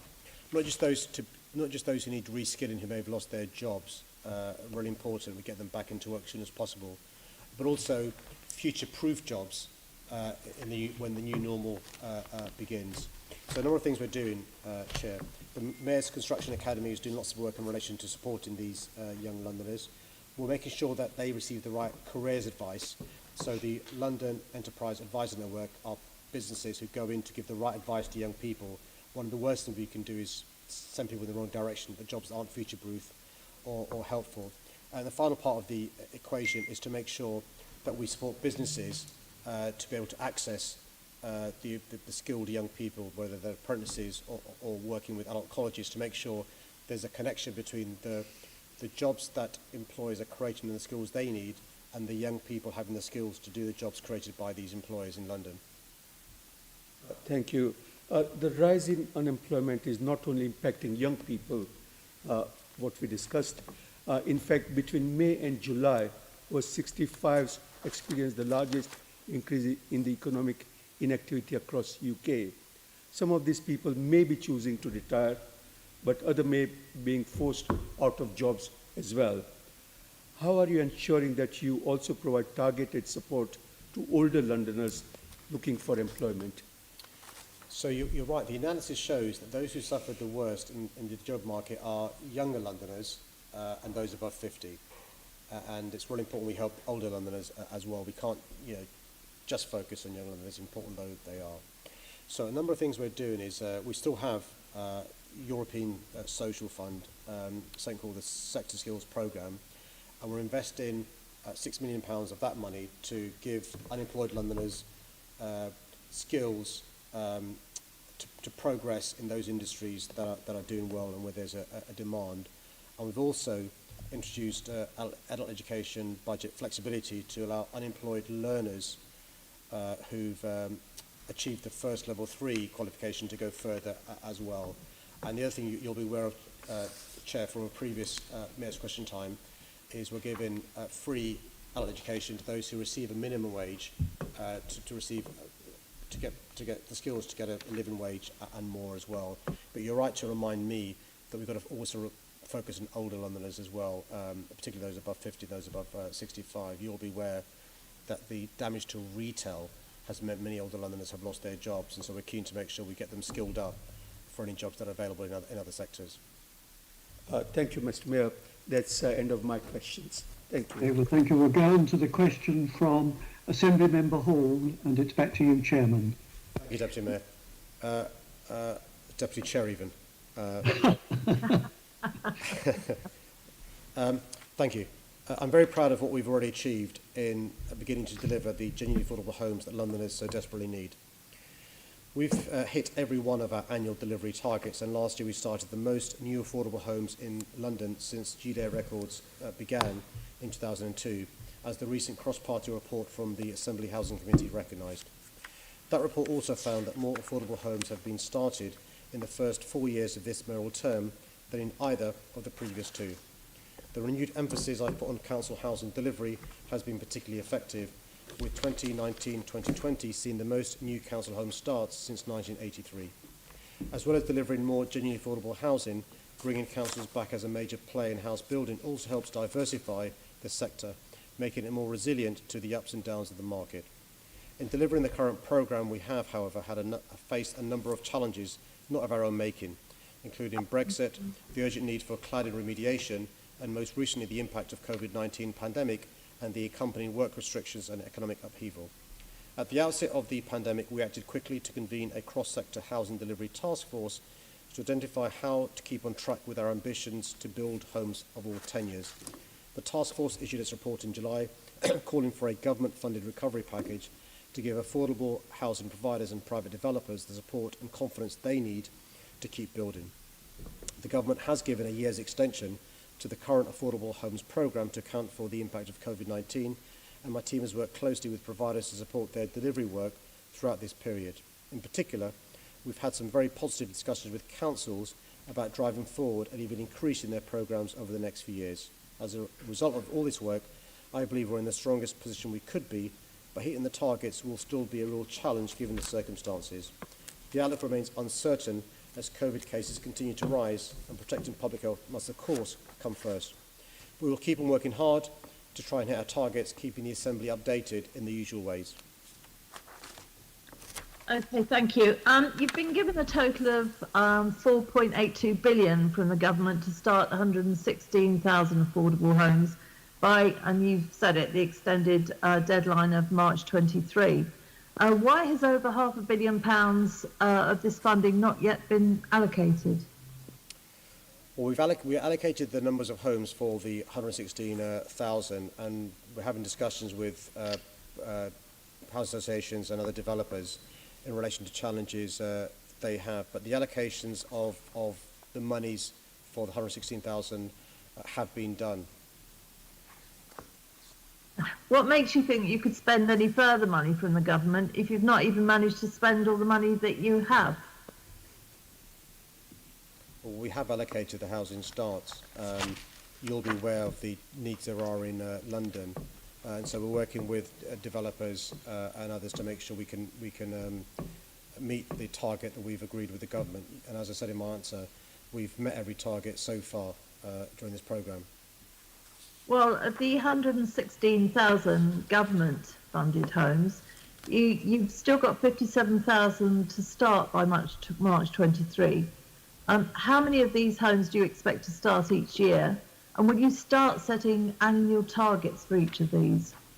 The targets are agreed with the government, and so there are targets with the government. I think on average we will be starting 19,000 homes during the course of the next couple of years because of the extension that the government has given us.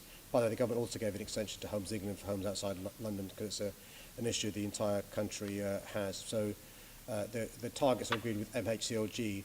What we published is over and above what Homes England published in the agreement they've got with MHCLG because we're trying to provide as much information as we can to colleagues. Well, we were recently told in the Budget and Performance Committee by your Assistant Director of Housing that at least 10,000 homes could be started this year. So will you commit to this as a minimum? Well, I think the reason why I gave you that figure was because of the negotiations we have. So it's 19,000 we think over the course of the next 2 years because of the government extension. And according to conversations we've had with housing providers and those who build the homes, we think we could start 10,300 in this financial year. That's the agreement we have with the providers. And what will be the impact if you don't even deliver that number this year? Well, they're a start, not houses completed. Often during the course of the 6-year deal with the government, there may be ebbs and flows. So the key thing is the agreement with the government is for 116 affordable homes being started by March 2023, and we've agreed with the government yearly targets to get to 2023. So far we've exceeded all of those, and we'll continue to make sure that we do our best to exceed them again and break records in the course. I just think it'd be a lot clearer for us all to hold you to account if you actually agreed specific numbers to be started, completed per year, so that we could hold you to account for what is and isn't being delivered.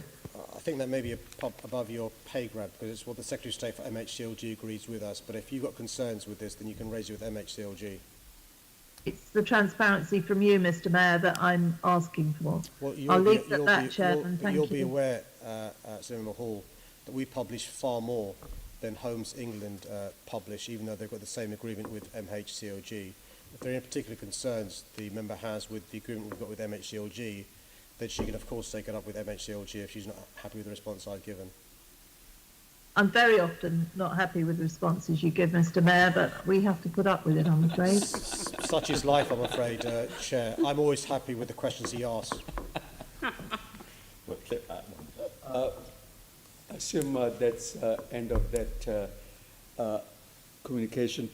Can I ask Assembly Member Boff, he's got a follow-up question. Thank you. Mr. Mayor, now you've asked the government to review their policies in the light of the problems encountered by those in overcrowded accommodation during the pandemic.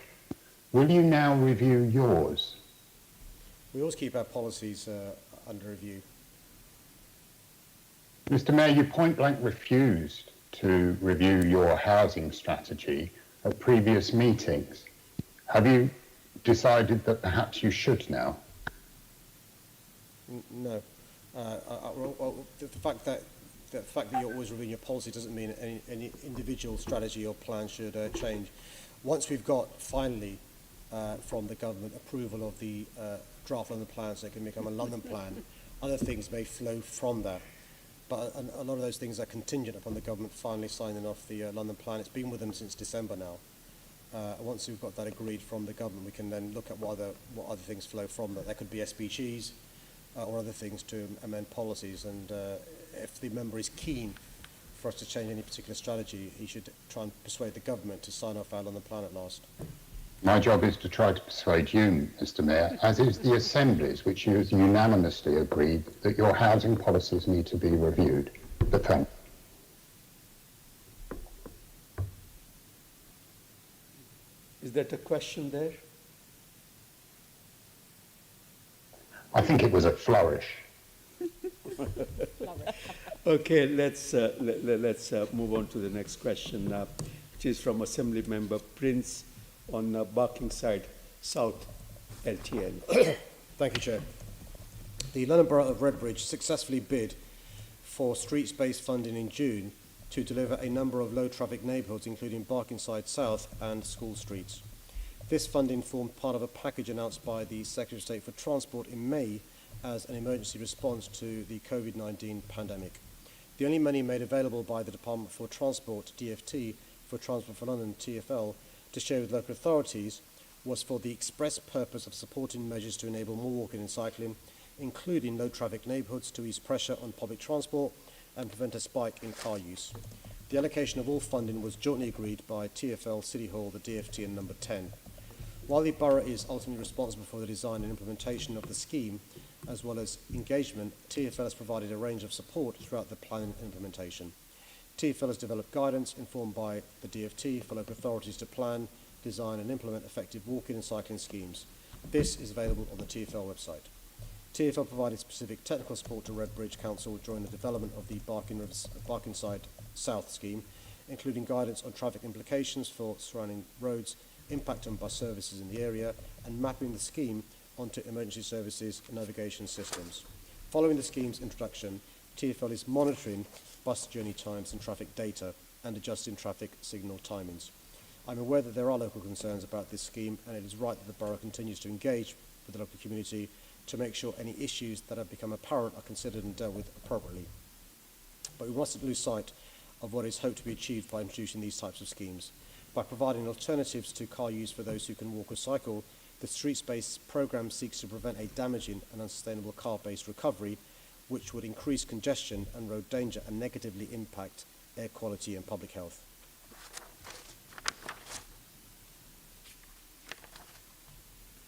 Assembly Member Prince, do you want to come back? Frozen, Chair. Still frozen. Oh, there he is. Can I? Yes, please. Can I just? Can you hear me? Yeah, we can. Go Thank you. Can I just start there, Mr. Mayor, by thanking you for the reintroduction of motorcycle training. As you're aware, there's been an increase in motorcycle deaths over the last figures. And I was wondering whether you would be able to help me and agree that I could organise a roundtable with the Deputy Mayor to discuss this issue around motorcycle deaths, bringing in experts like Motorcycle Action Group and so on, so that we can see what we can do about that.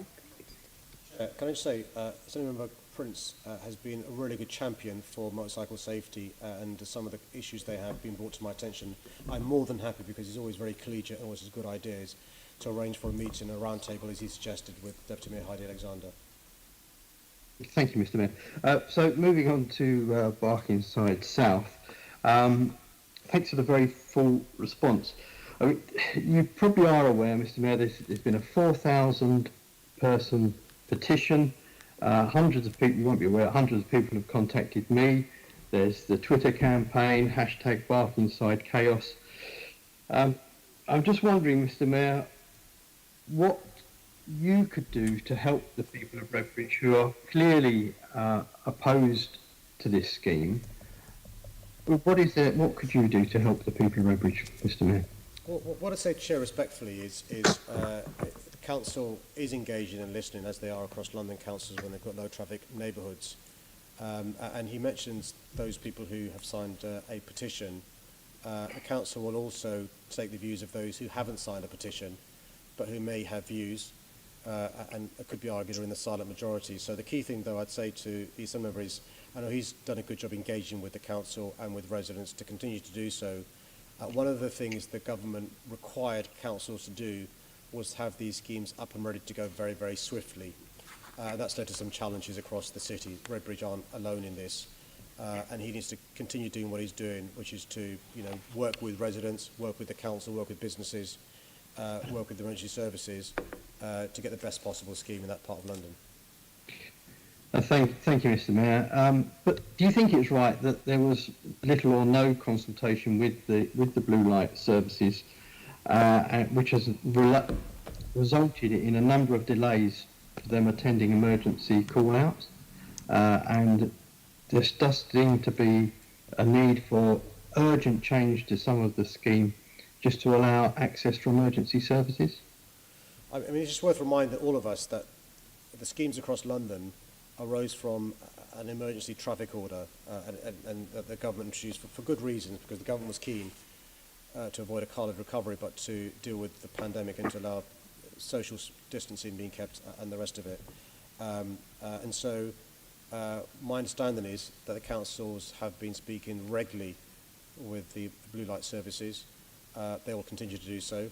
Any changes that need to be made because of concerns raised by the blue light services are made by councils across London. I've seen for myself them doing so, and indeed by TfL on some of their schemes. But if he's aware of any particular issues in Redbridge that are causing the emergency services problems, please, if he's not had any success with the council or anybody else, let us know, and we can make sure we raise any concerns from the emergency services with the council and make any changes that are required to be made.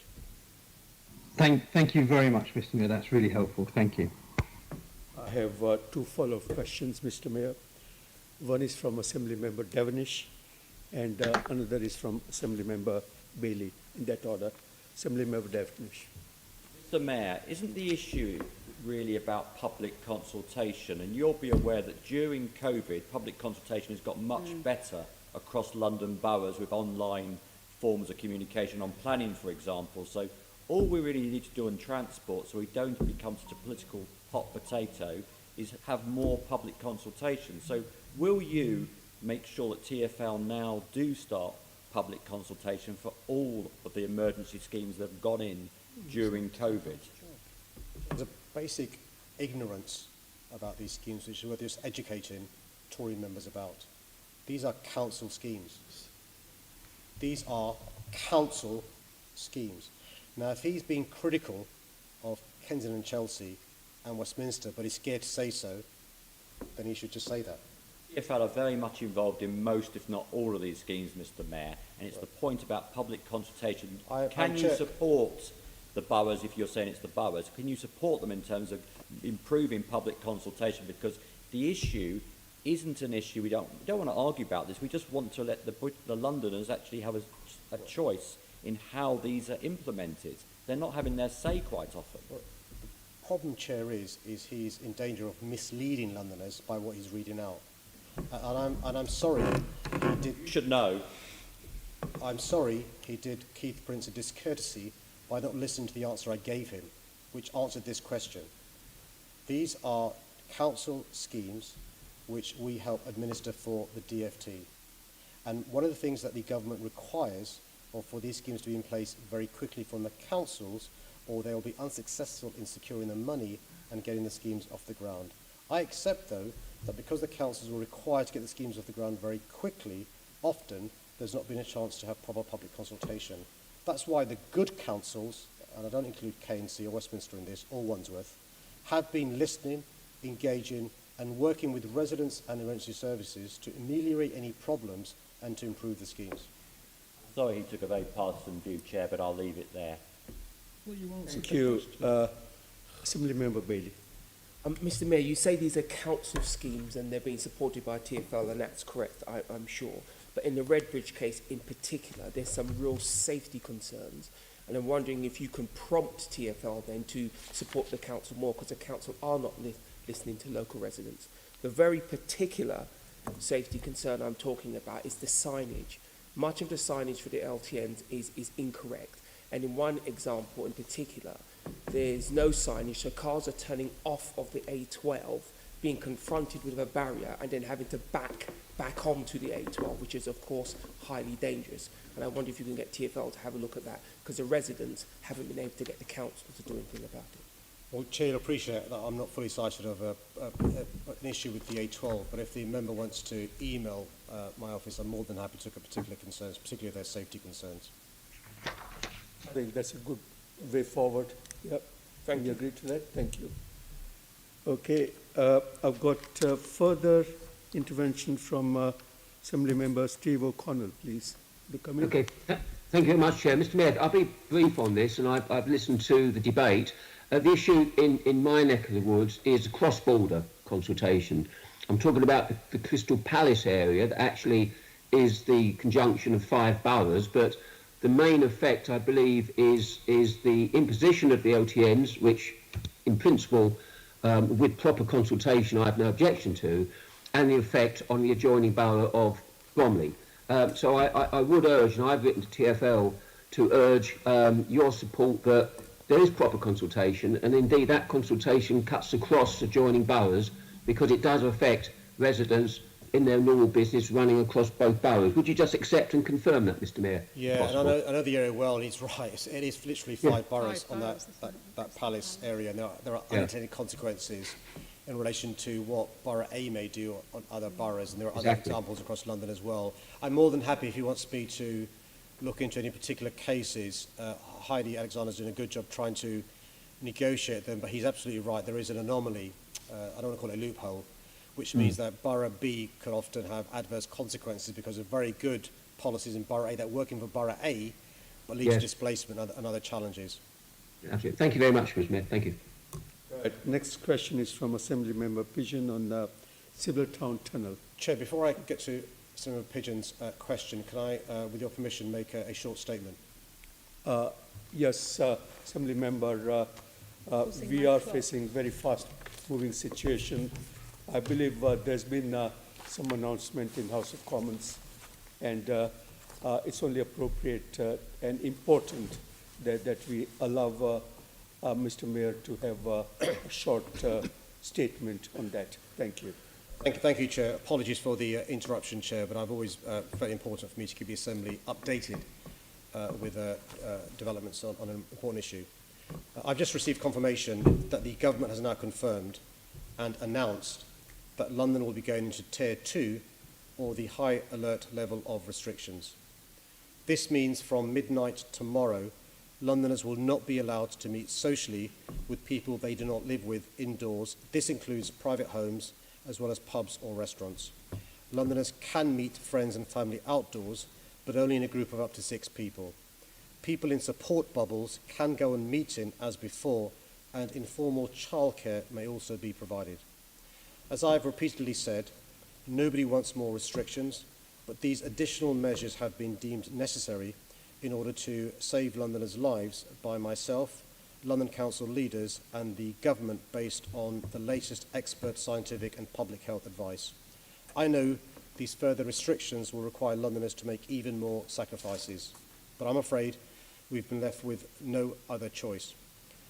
The government has been working with us in this issue, but I'm afraid it's really important that I put on record that, in my view, the increase in the virus was not inevitable had the government not failed to get a working test, trace and isolate system in place.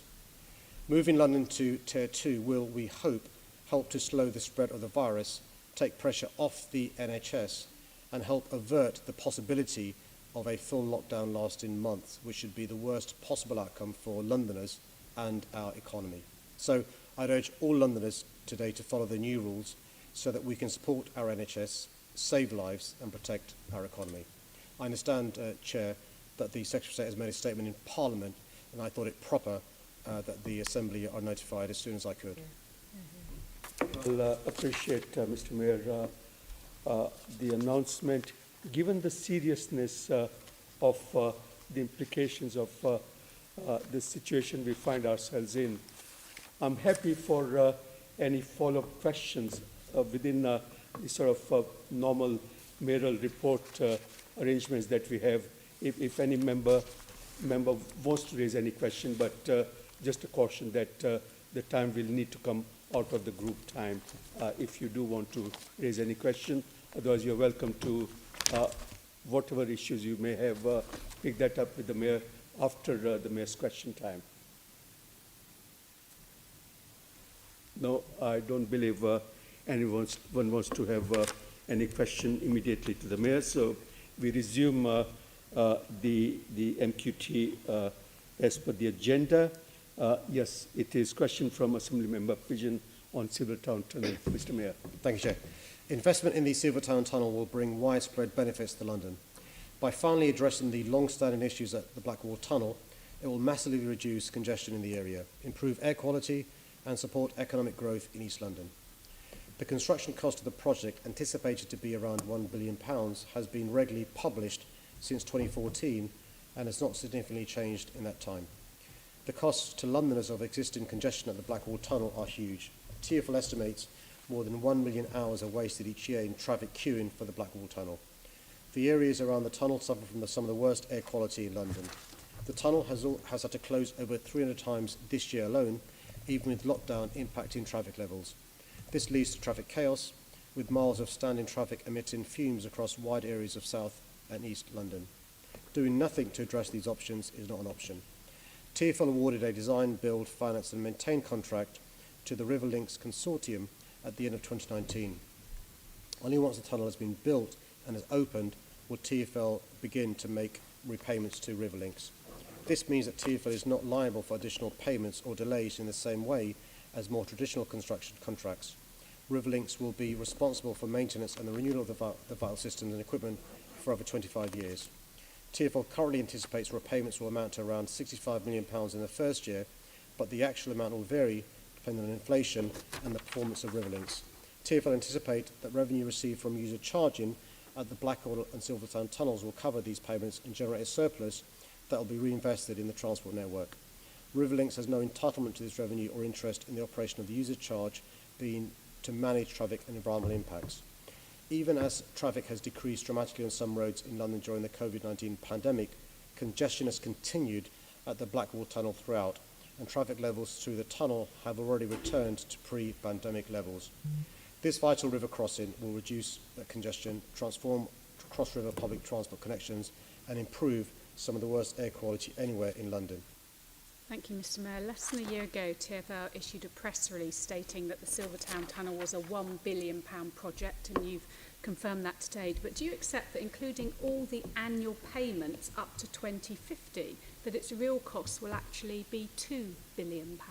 No, because you're not comparing like with like. I know you like comparing like with like. This is from a TfL Audit and Assurance Committee paper on the 11th of September, Mr. Mayor, just for reference. It's not a figure I've made up. No, well, let's talk about the like for like.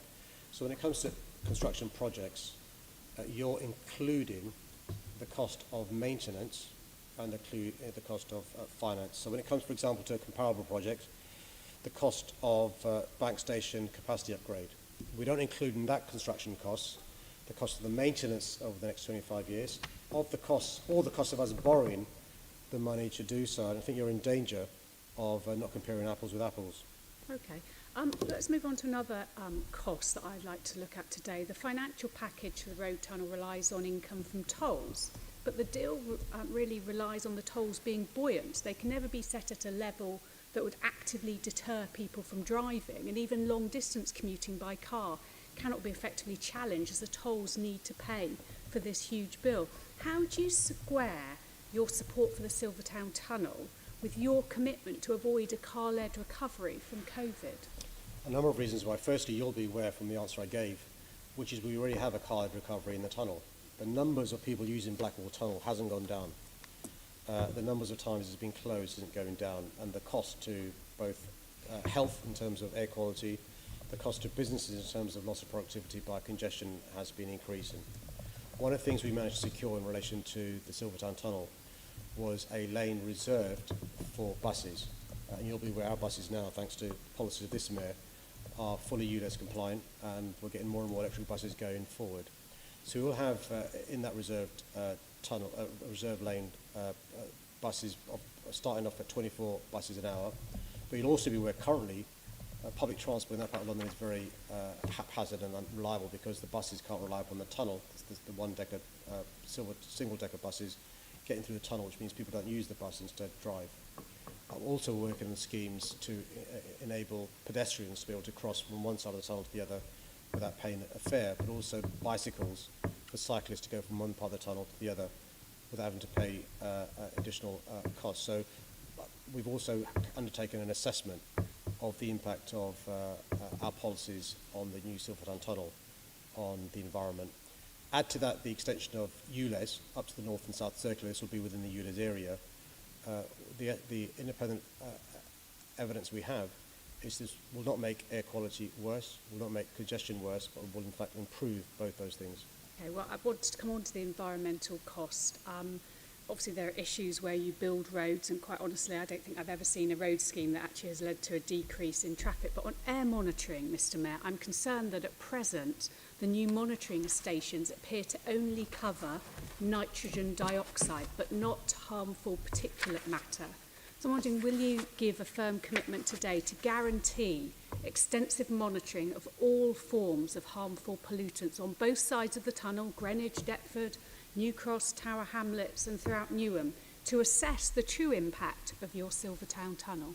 Yeah, my air quality team is considering options for further PM 2.5 monitoring in support of the work already underway. You'll be aware that the monitors at the moment don't do that, and that's some work we're exploring. But that's something you would potentially commit to if it's possible? Yes, you're happy to commit to that if the equipment's available? I commit to the answer I just gave, which is my air quality team is considering options for further PM 2.5 monitoring in support of the work already underway in relation to nitrogen dioxide. Okay, thank you very much. Thank you. Next question is from Assembly Member Arnold, and that is on COVID-19 testing in education settings. Thank you, Chair. From the very start of this pandemic, it has been absolutely clear that testing, contact tracing and self-isolation are the most important ways to prevent the spread of COVID-19. Without testing, we simply don't have a clear picture of who is carrying this awful disease. With cases continuing to increase across the capital, it's unbelievable that the government still not put in place adequate testing, something I've been pressing on them for some time. I know access to testing is causing real challenges for our schools, colleges, universities, students and parents, and that it's currently keeping too many children and staff away from the classroom. Over a period of just 6 days, one school reported 82 lost teaching days as staff waited for tests and results, and 360 lost learning days as children self-isolated or parents decided to keep their children at home due to anxiety about the spread of the virus. We're at a crucial moment with young people back at school and college and students having returned to university.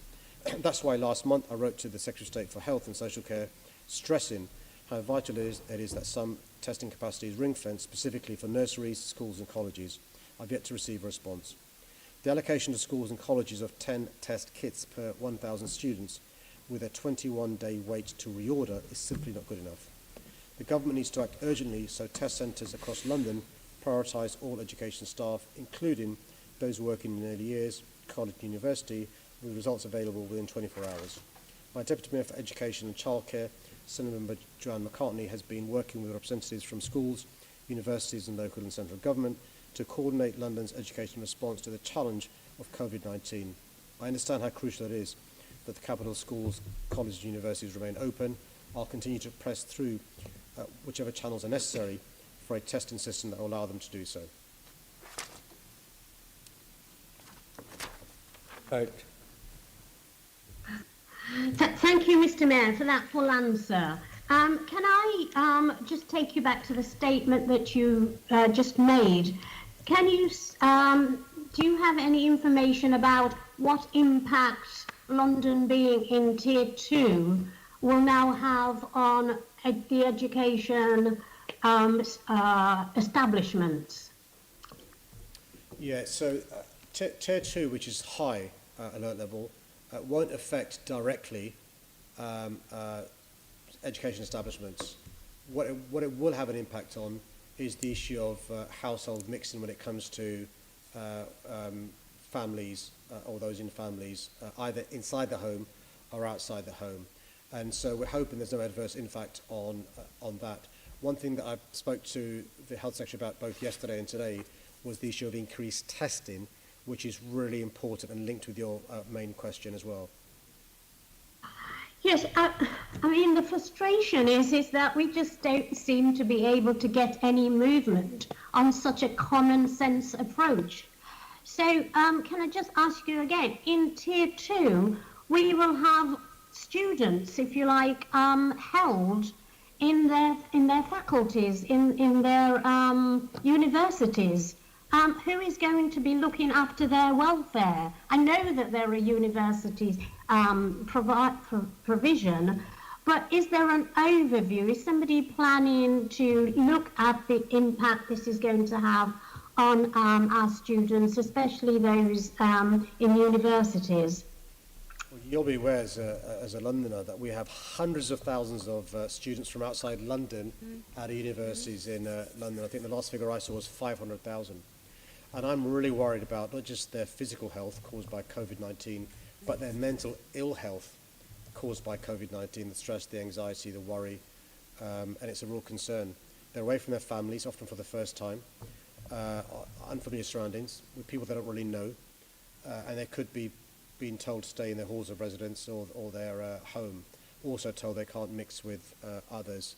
I think there is an issue also, Senator Arnold, with people returning to home, inverted commas, from other parts of the country, potentially carrying this virus, and they could be asymptomatic. And that's why at the root of this is an effective testing system, and then contact tracing, and this... Just finish by Mr. Mayor, just finishing by saying you will know and I know, but people forget that 25% of London's population are aged under 25, and they are so often overlooked.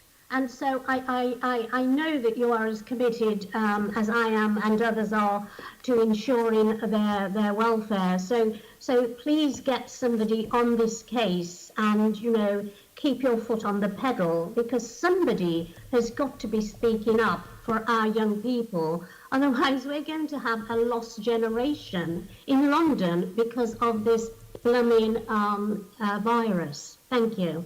Thank you. Next question, 3774, has been withdrawn. So we will move on to question number 3578 from Assembly Member Dr. Sahota, which is about London's campaign to boost flu vaccination rates. Thank you, Chair. With the risk of COVID-19 and flu both circulating this winter, this year's flu campaign is more important and larger than ever. Not only is it the best way to protect yourself and people around you, but it will also help protect the NHS, which is already under huge pressure. I'm doing all I can to promote the NHS's winter flu campaign through London. I get a flu jab due to my asthma, and I had this year's vaccine 2 weeks ago. I urge all Londoners who are eligible to have the vaccination. This year, the NHS has extended the eligibility for a funded vaccine to a wider range of individuals to protect more vulnerable people and to support the resilience of the NHS. The NHS aims to deliver the vaccination to approximately 30 million people, almost double last year's target. I've been working with partners to make sure this message gets to the right people. I've discussed the issue as part of my regular meetings with council leaders and public health officials, and this also remains a live conversation for the Strategic Coordination Group. I particularly want to make sure messages about the flu vaccine reach London's Black, Asian and minority ethnic communities, as well as our more deprived communities who have been so disproportionately impacted by COVID-19 and who are more likely to be at risk of flu due to underlying health conditions. I'm supporting London's boroughs to increase levels of flu vaccination, also amongst children and young people, through my Healthy Early Years and Healthy Schools programmes, as well as helping to ensure that preschool children are up to date with their routine immunisations. Thank you, Mr. Mayor, for that question. The issue of transparency has been raised a number of times during this Mayor's question time. But of course, one of the things which is really missing in the debate is the minutes of the SAGE meeting on the 24th of September, which the government hasn't published for some reason, and I hope the government will now publish to ensure that all people living in this country are aware that we're following the scientific advice rather than any other source of advice. But one of the things they did publish, of course, was the co-infection or the co-relationship between flu vaccinations and COVID deaths. and as you may know already, that 43% people who died had a co-infection of influenza and of COVID, rather than people who just had COVID on their own line. Only 27% died in that group. But so the question is, it's very important. What have we done across London, and what has the NHS done particularly to ensure that the rates of vaccination goes up in London? I know that you've been a good example. What have the London NHS done about this? Yeah, no, thank you for that. I mean, can I just underscore your point about the link between those who have respiratory conditions and the impact of COVID-19, particularly with flu as well. And so we're doing a huge amount, more so than ever before, Dr. Sota. And the other point to make is we're making sure that the messaging is culturally competent so it can reach London's diverse communities. One of the lessons we learned from the first wave was the disproportionate impact on Black, Asian, minority ethnic Londoners, particularly those with underlying health conditions who are susceptible to a bad case of flu as well. And so we're hoping to reach double the numbers of Londoners we already do. And so NHS London has done a huge amount in relation to their workers, in relation to TfL, the MPS and others, particularly those with underlying health conditions. And many GPs I know are running mass vaccination programs because actually GPs often are the best route in to meet many Londoners. Any additional ideas you have, I know NHS London are in the ideas business. They don't pretend they've got all the answers, and so it's really important we reach as many people as we can, because that will mean if they catch the COVID virus and they've been vaccinated against catching flu and they don't get it, they've got a better chance of coming through COVID-19. The other thing, Mr. Mayor, of course, coming back on the issue which was raised by my colleague, Assembly Member Jed Arnold, was a question about universities. As you know, universities are autonomous institutions, and there's no legislation that has been implemented to control the virus nationally on university campuses. And we have 500,000 students in London. What can we do to make sure there's a coordinated approach of controlling viruses on universities? Is there a case for you to call the universities and the further education colleges together, make sure we have a consistent policy right across London? Yeah, I've been really impressed with how the higher education institutions are working together and with us during this pandemic. So we have on the London Transition Board a piece of work where we work closely with the universities, and it's really important that Professor Kevin Fenton continues to have a good relationship with the universities, and Deborah Bull, who's on that relevant subgroup and on the Transition Board, leads on some of that work for us. But to reassure you, we are working with the universities across London. We were aware of this being an issue, and also I should put on the record my thanks for the universities who've offered up their laboratories to increase capacity when it comes to testing with MedCity as well. That's been really helpful. Just finally, of course, Mr. Mayor, you know, we are now heading for Tier 2 tomorrow, but of course the government will have looked at some metrics to say why they've gone for this policy rather than a local lockdown, which was recommended by the SAGE meeting some weeks ago. Are you privy to those things, discussions, so that you can be preparing London for the rapid response? Or are you kept in the dark entirely on thinking of the reasoning behind the government's policies? I've got to be honest, I saw the SAGE reports the same time as you did when they were made public, and I was shocked when I read them. They were 3 weeks old, and it's quite clear what the SAGE advice is. The most effective way to slow down the spread of the virus is by a national circuit breaker. And they also talked about those policies that would have a marginal impact. And I'm worried the government's making the wrong call yet again and being slow to respond. And so I continue to call on the government to have a national short-circuit breaker. In the absence of that, we in London are doing the prudent thing and going to alert level 2 from tomorrow night, and it's really important Londoners follow the rules. I echo your comments, Mr. Mayor. I think we should all follow the advice of the government, but I wish the government was following the advice of SAGE rather than making their own mind up on this matter. Thank you very much. Assembly Member Boff, you have a follow-up on this? Will you be restoring the flu jab campaign for TfL staff that was discontinued when you became mayor?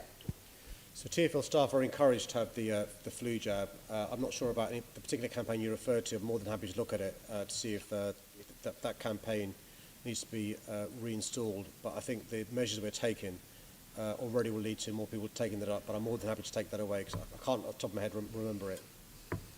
Will any such campaign include the free flu voucher scheme for frontline staff that was provided by your predecessor? I'm not cited of that, Chair. Happy to go away and look into that. Can look at that. Yeah. Thank you. Thank you. Next question on the order paper 3619 has been withdrawn. So we move on to a question from Assembly Member Duval, which is about Brexit negotiations and impact on London. Yes, I absolutely agree. The EU Council meeting finishes tomorrow. If no trade deal is agreed by the end of this crunch summit, I understand there'll be all challenges for us going forward, and I urge the government to put the British people first and to seek an immediate extension to the transition period until we've managed to turn the tables on COVID-19. The pandemic has already triggered the most far-reaching public health and economic emergency since the Second World War, with more emotional heartache, economic suffering and job losses expected in the months ahead. At the worst possible moment and deeply irresponsible for the government to choose to inflict a further economic shock on our country by leaving the EU with no trade deal in place. Independent research shows that in London alone, this would mean 87,000 fewer jobs by 2030, and that's on top of the catastrophic impact of the pandemic on jobs and income. The looming failure to agree a deal for our services sector is especially worrying. You'll be aware London's world-leading finance, professional services, tech and creative industries account for over 2/5 of UK exports and services. Rather than wasting precious time and resources preparing for a Brexit cliff edge, the overriding priority for everyone in government must be to get this deadly virus under control and protecting jobs and livelihoods. This is not about whether people supported remaining in the EU or leaving. That debate is over. Brexit is happening. This is about doing the right thing for our country at a moment of acute national crisis. It's just another promise broken by the Prime Minister for the oven ready deal. But in terms of the money that's been spent on the issue, the Institute of Government, who we've used, is a think tank, and I think is highly respected by all political wings, have calculated that 4.4 billion was spent by early 2020 on Brexit preparations, and they expect by 2021 that we'll spend a further 3.7 billion on these issues. Now, even if we get a deal in the coming weeks, the preparation issues of alerting business to the rules and all the agencies that need to be involved, you, local government, throughout the bits of the country, points of entry and everything else, what are we working within? Do you feel that that actually, given in light of what's happened with Roche and their fragility of their supply chain to the NHS, is that we're going to see further repeats of that? And can you build that into your COVID-19 preparations around that fragility? Because we've not just got the normal issues of dealing with a pandemic, we're going to have the added issues of the Brexit as we start to settle down. It won't always be like it, but it's coming at the wrong time for this country. It's coming at the wrong time. As ever, an astute observation. So just to reassure you, the SCG is also being tasked with some of the Brexit preparation stuff, because you're absolutely right, it's linked. There's a link. You gave the really good example with the availability of testing and medicines in relation to what happens there.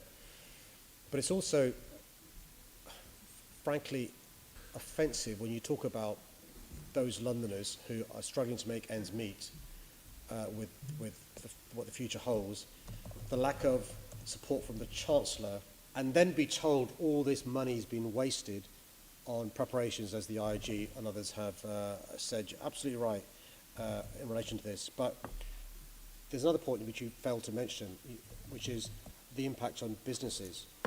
I mean, the mountain of red tape that's going to be created with a basic trade deal, let alone with no trade deal, in relation to regulatory rules they've got to follow, in relation to rules on imports, rules on exports, how you attract talent. The Conservative Party used to be a party of business. I can't think anything more anti-business than a red tape mountain or having no decent trade deal with our biggest trading partner. Thank you, Mr. Mayor. Thank you. I have Assembly Member Curtin who's indicated on this. Thank you, Chair. Yeah, Mr. Mayor, it seems like we're back in 2016 with all of these statements you're making and the points you're putting to the Assembly there. But, you know, obviously we've had 4.5 years since the referendum, and the right thing to do is actually to push ahead and make sure that we come out of the EU properly on the 31st of December. We shouldn't be using COVID as an excuse to delay Brexit for another year and have another year of transition, as you are saying we should do. Don't you see the point that we should actually just come out and get Brexit done, and then we will be free to make our own laws and our own trade deals and to enjoy all the benefits that coming out of the European Union will bring? Maybe the member can explain the process by which we'll be alerted about a dangerous criminal coming from an EU country to our country. Maybe he can tell me how we'll extradite a dangerous criminal from a country in Europe to our country who's committed a serious offence. Maybe he can explain to me how we're going to share intelligence that we currently receive in relation to passengers leaving and arriving in our country. Maybe he can explain to me the terms of trade for those doing finance, law, professional services, tech or the creative industries. Well, this is Mayor's question time, so I put the questions to you, Mr. Mayor, rather than the other way around. But, you know, the point is, Mr. 4.5 years, man. How much more time do you need? Well, the thing is, Mr. Mayor, I mean, your position that you're taking is actually a very, very weak negotiating position. I mean, I'm glad that you're not the chief negotiator, because you're saying, well, if we don't get a deal, then we should just extend for another 12 months. How long does this go on? You've been calling for this for 4.5 years. Extend, extend, extend. You're calling for it now. So we get another 12 months, you'll be calling for it again. Let's extend to 2022, 2025. We've got to actually get on with this, and we've got to get out of the European Union, and we shouldn't be using COVID as an excuse for doing that. Question, please. Don't you agree, Mr. Mayor? I just want to reassure Londoners that I don't agree with this man. Well, there are many, many Londoners, millions of Londoners who voted for Brexit, so they would agree with me. Thank you, Mr. Mayor. Right, on that note, we move on to next question, which is from Assembly Member Barry on public-private space and the Public London Charter. Okay, Chair. In November 2017, I said that my new London plan will include a policy to address the public realm and promote the highest level of access to public spaces. I also committed to developing a Public London Charter. Because the Public London Charter is linked to a policy in the plan, we need to get the plan in place to give the Charter its statutory teeth. I published my draft London plan in December 2017, and it includes a policy on public access to public spaces. Since then, the plan has been through a lengthy statutory process towards final publication. Last October, I received the Planning Inspectorate's report and recommendations. In December, I submitted my intent to publish London plan to the Secretary of State. 10 months later, he still hasn't approved it.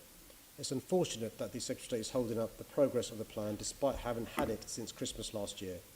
The Public London Charter cannot be finally adopted until my new London plan is published. While the plan has been sitting with the government, work on the Charter and on policy affecting London's public realm more widely have been moving forward. This includes 2 research projects, one led by Centre for London on how the public realm is managed and used, and the other by the GLA's Intelligence Unit exploring Londoners' perspectives of the public realm. As well as this research, my team has run engagement workshops with a range of stakeholders to help develop the Charter involving My Design Advocates, the London boroughs, and organisations such as the Campaign for the Protection of Rural England, London, Just Space and the Open Spaces Society. In March, I published an informal draft of the Public London Charter for information, and despite the disruption caused to all our policy work by COVID-19, my team has been preparing the draft charter for formal consultation, which will launch later this month. This consultation will involve further engagement with a range of stakeholders, including community and voluntary sector organisations, to ensure the Charter will be robust and useful to all Londoners. Through my Good Growth by Design initiative, I've also developed a good practice design guide for London's public realm, and this will be published in the autumn. Thank you, Mr. Mayor, and I hope you'll see my separate statement backing up your comments on the circuit breaker from earlier. But please forgive my frustration on this issue because the Assembly has been waiting for 3 years. since we passed our motion. And 2 years ago, in response to question 2019-0272, you promised that it would be policy alongside the London plan, and yet we still only have this draft document, which is not policy. It is full of the word should. It is not a policy that can actually be enacted. So I'm very frustrated about this. To cut a long story short, Mr. Mayor, would you like me to draft a policy for you for consultation on this and cut out the middleman? No. Because I swear we could have written, the Assembly members here who voted for that motion 3 years ago could have written this policy for you based on existing research and experience from Londoners and got that through consultation and got it into the position of being published alongside the London plan, which is what your answer to my 2019 Mayor's question says.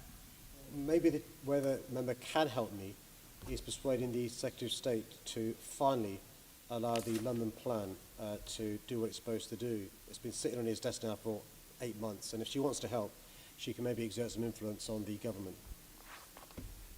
Over my time, thank you. You are indeed, thank you.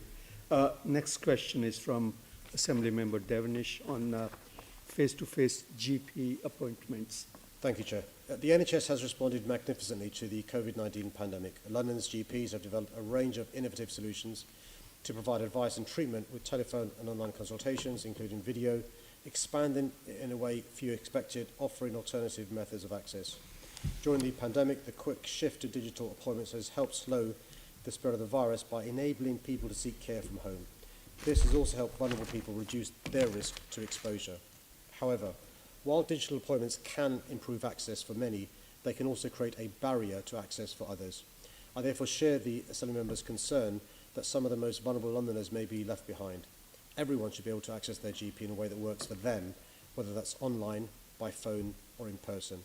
It's crucial that the NHS considers the possible impacts of the digital model on health inequalities, in particular on those who are most likely to face digital exclusion. We know this will largely be older people, but also many others, including people with both physical and learning disabilities and people who speak English as an additional language. I understand the NHS will now be offering a mix of face-to-face, telephone and online GP appointments, and I'm reassured to hear that if patients need to be seen face-to-face, they will be.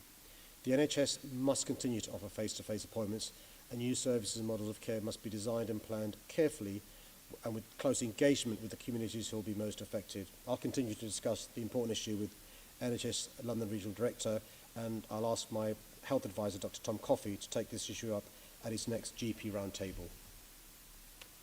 Thank you. But in terms of conducting a survey of London GPs directly to see and to encourage them to actually do both face-to-face as well as video appointments, will, as my question says, will you conduct a survey of London GPs to ensure, in addition to utilising video appointments, that you do encourage face-to-face? So because the NHS will continue to offer the mixed model, I'm not sure what purpose a survey would serve, but I'm, for the reasons you allude to in your question, more than happy for my health advisor to raise it at the GP roundtable. If there's a need to undertake a survey, we can do so, but I'm slightly puzzled as to the point. If it's the case that the NHS is offering the mixed model, for the reasons that we agree on, I'm not sure what purpose a survey serves. I think it's just one method, Mr. Mayor, to try and use your office to publicise within London that this is very important, because I think we will agree that during COVID, many people were too scared to use the NHS, which is clearly, we could all agree on, is not a good thing. So it's how we can use your office, and maybe, again, I often use this example, but TfL hot boardings on buses or tubes to encourage people to seek face-to-face medical treatment when necessary. Chair, I think we're in agreement. So can I suggest my health advisor speaks to the Assembly member to discuss any ideas he's got, because I think we both want the same thing, and we may well agree on the means as well. So rather than giving the impression we don't agree, let me ask Dr. Coffey to speak with Assembly member Devenish and see if we can do what's required. Thank you, Chair. I'll leave it there. Sure, that's acceptable. Thank you. Thank you. Thank you very much. Colleagues, we are close to 12:30, so can the Assembly agree to suspend Standing Order 2.9b in accordance with the provisions of Standing Order 1.1h in order to allow the remaining business on the agenda to be completed? Agreed. Thank you. So we move on to next question from Assembly Member Desai, which is about European security cooperation. Thank you, Chair. I've recently written to the Home Secretary to once again outline my concerns about the loss of security cooperation. I was disappointed by her response, which indicated the government was satisfied for the UK to fall back on outdated and inefficient procedures. The policing and security benefits of working within the EU have been significant, undoubtedly making cross-border cooperation much more efficient for the Met Police and making Londoners safer as a result. My fear is that we're in danger of sleepwalking into a scenario where our nation is faced with the combined impact of a global pandemic and an unnecessarily damaging separation from the European Union. National policing experts have warned that losing access to the European arrest warrant and to Europol, to name just two examples, will make it harder to keep track of terrorist and serious organised criminal networks. I know that the Met has been working collaboratively to prepare for the effects of Brexit on law enforcement, but I've repeatedly made it clear to the government that any loss of access to the existing tools will unnecessarily risk the safety and security of our citizens by removing access to vital intelligence and our ability to bring offenders to justice. Thank you, Mr. Mayor. And sleepwalking indeed. I think you got it right there. So let's look at the European arrest warrant. Acting against the warnings of senior law enforcement officers, the government has said it would not be seeking to participate in this particular scheme as part of its future relationship with the EU. So under an European arrest warrant, the average time for extradition of a criminal wanted in Europe is just 48 days, whereas the Council of Europe 1957 European Convention on extradition, which at present we will fall back on in December, can take up to a year, and in some cases much longer. The loss of this and other tools will irrefutably impact upon the safety of Londoners and the ability of the Met to bring perpetrators to justice. How important is it, Mr. Mayor, that we see cross-party cooperation in lobbying the government to secure continued use of these tools as a matter of priority? It's crucial. Look, can I say, if you're a criminal, you will be looking forward to next year when there is no European arrest warrant if you want to flee to Europe. You've given a really good example of the compare and contrast. It takes 48 days on average to bring somebody back under the European arrest warrant versus more than a year under an alternative scheme. It'll be slower, it'll be clunkier, it'll be more expensive, and it'll cause huge distress to the victims of crime. Thank you, Mr. Mayor. Mr. Mayor, I did note your answers to Assemblymember Curtin, but I think because it's such an important area, I've got to ask you this. Can you remind this Assembly that in the event of a no deal, what would it mean for Londoners in plain terms if we do not get an agreement before the end of the year? Well, the best I can do is to quote the words of the police officer in charge of our counter-terrorism. And he said, and I quote, "It would create an immediate risk that people could come to this country who were serious offenders and we would not know about it." This is the most senior counter-terror officer in the country. And so what I'd say to those who, for ideological reasons, are obsessed with leaving the EU without a deal or with a poor deal is make sure then, God forbid, if that happens, you own some of the consequences of a no-deal Brexit or a bad deal Brexit. Thank you, Mr. Mayor. Next question is from Assemblymember Dismore, which is on budget challenges to the implementation of recommendations from Grenfell Fire Phase 1, Fire Inquiry Phase 1. Thank you, Chair. The GLA Group faces a forecast £493 million budget shortfall over the next 2 years due to the impact of COVID-19. Along with the Metropolitan Police Service, I've asked the London Fire Brigade to make the smallest percentage of savings across the GLA Group.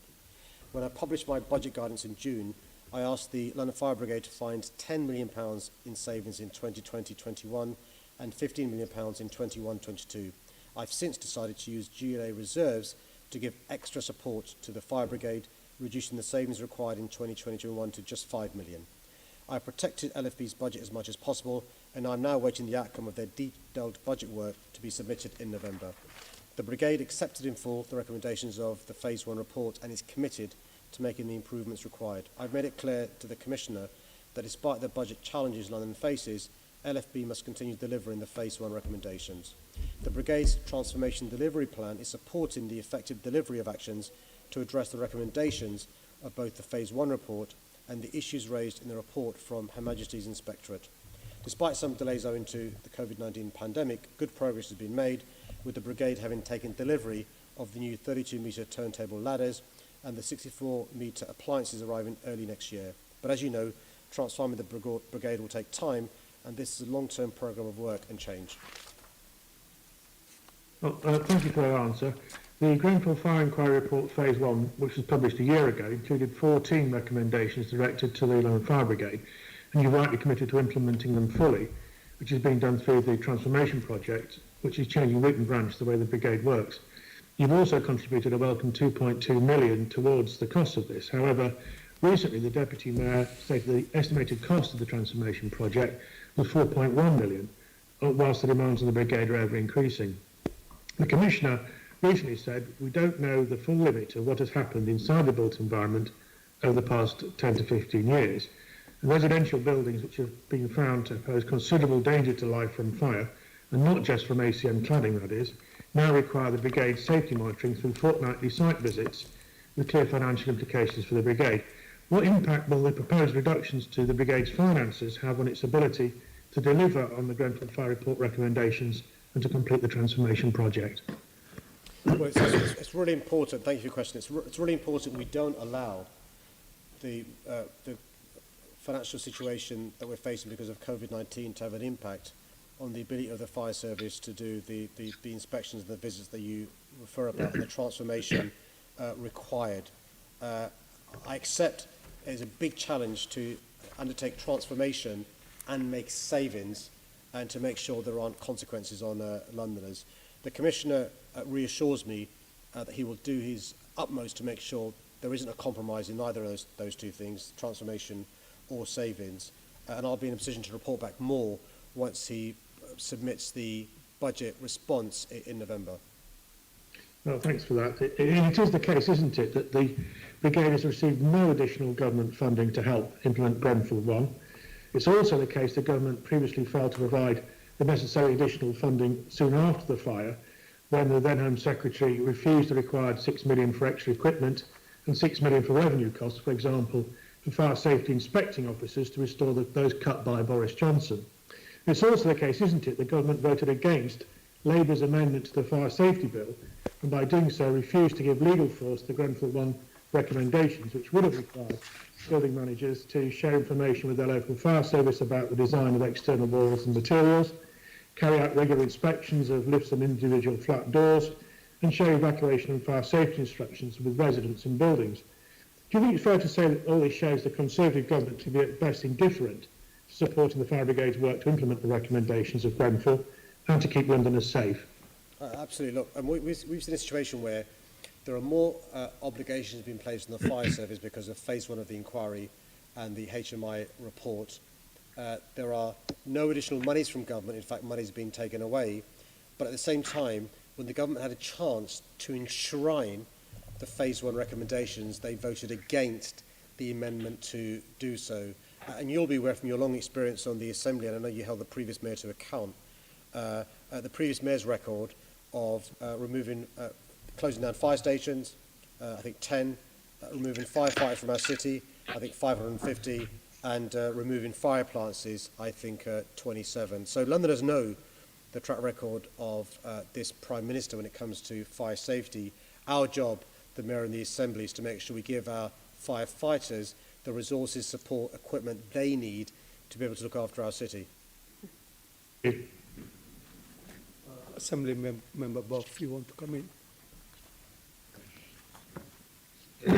Last Thursday, the Tower Hamlets Development Committee considered an infill development at Brunton Wharf, which would prevent direct access by fire tenders to a block on the estate. Despite the safety concerns of the residents, some of whom live in a 16-storey block, the committee were unwilling to wait for a report by the fire brigade, and they decided to give those plans permission anyway. Will you write to the Mayor of Tower Hamlets expressing your concerns and asking whether Tower Hamlets residents can feel safe with the decisions made by their council? Chair, I'm really happy for the member to write to me with the details, and I'm more than happy to follow that up. Point of order, Chair. If I may, point of order. Yeah, go on. Yes, thank you. I'm sure the Assembly member doesn't wish to mislead the Mayor or the Assembly, but after what happened at FREP on Tuesday, we looked into the details of the planning decision made by Tower Hamlets, and the Chair of the committee has confirmed that permission was given for the planning, but with a condition attached that construction will not be allowed to proceed unless it has fire brigade support. And the officers will work with the fire brigade and the applicants to achieve that. So it's not quite as Assembly Member Boff indicated. Thank you for that helpful intervention, Assembly Member Dismore. Is it good practice to always grant planning permissions and then wait afterwards for the comments of the fire service? I would suggest not, but I would welcome the Mayor's intervention on this merely because Londoners need to feel safe in the properties that are being built. Well, the condition was attached, and that's quite frequently what happens in planning, as you well know.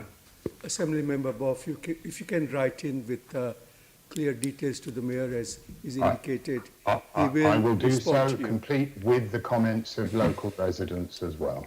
Thank you very much.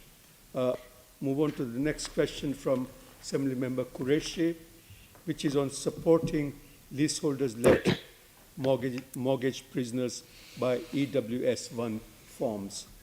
Chair, the EWS1 issue has left leaseholders stuck in limbo, and many under immense financial pressure, unable to borrow, sell and move on with their lives. 63% of the nation's high-rise buildings are in London, and more than half of the city's housing stock is flats and maisonettes, so building safety problems affect Londoners disproportionately. But this is a national crisis that requires a national solution. On the 21st September, I wrote on this specific issue to the Secretary of State for Housing, Communities and Local Government, and I'm still waiting for a response. First and foremost, I'm calling for a long-term funding solution to address the scale of remediation work required to protect leaseholders from costs. The government's £1 billion Building Safety Fund only provides enough funding for around 600 buildings, and there have been nearly 3,000 registration. The government also needs a new system for tracking and enforcing safety check and provide a clearer guidance on EWS1. I've also urged the government to commit to a training and accreditation programme for external wall safety assessments and to address the problems in the professional indemnity insurance market. I'm proud, Chair, to be a signatory of the End Our Cladding Scandal campaign, led by affected leaseholders with input from the survivors of the Grenfell Tower tragedy and Inside Housing. I'll continue to put pressure on the government to resolve this crisis urgently so leaseholders can get on with their lives. Well, thank you, Mr. Mayor, for your response. Can I say that when I became the chair of the Housing Committee, I've had the most correspondence on this issue, the cladding scandal. It's stopped people moving, remortgaging, and also added to their annual insurance bills. So it affects, I don't think just thousands, but tens of thousands of Londoners. Now, on that basis, both myself and Andrew Dismore did write to you about a few London-specific proposals, and if I can focus on that, we suggested, for example, the London Housing Task Force be set up, because I think there are some specific things you can do as Mayor. And the first of those is actually, I think, look at HA involvement. It strikes me that there's a high incidence of HA, housing associations, involved in many of these very difficult situations that leaseholders find themselves in. There are examples where shareholders who've only got 25% of the home as ownership have been asked to pay 100% of the remediation costs. I think those kind of things are something you can look into, and I hope you are keen to do that with the undoubtedly involvement of HAs who are acting as freeholders here. Yeah, Chair, I mean, to be fair, I saw the letter last week, and I will respond in due course, but I think the member has articulated some of the practical problems people are facing because of the complex nature of this, and I will see if there are any London bespoke solutions to try and ameliorate the quality of life for Londoners in the absence of any national response. Okay, well, thank you for that, Mr. Mayor. There's another ask I think we can ask in the London context. There's a great difficulty getting data on buildings that are under 18 metres that may have dangerous cladding.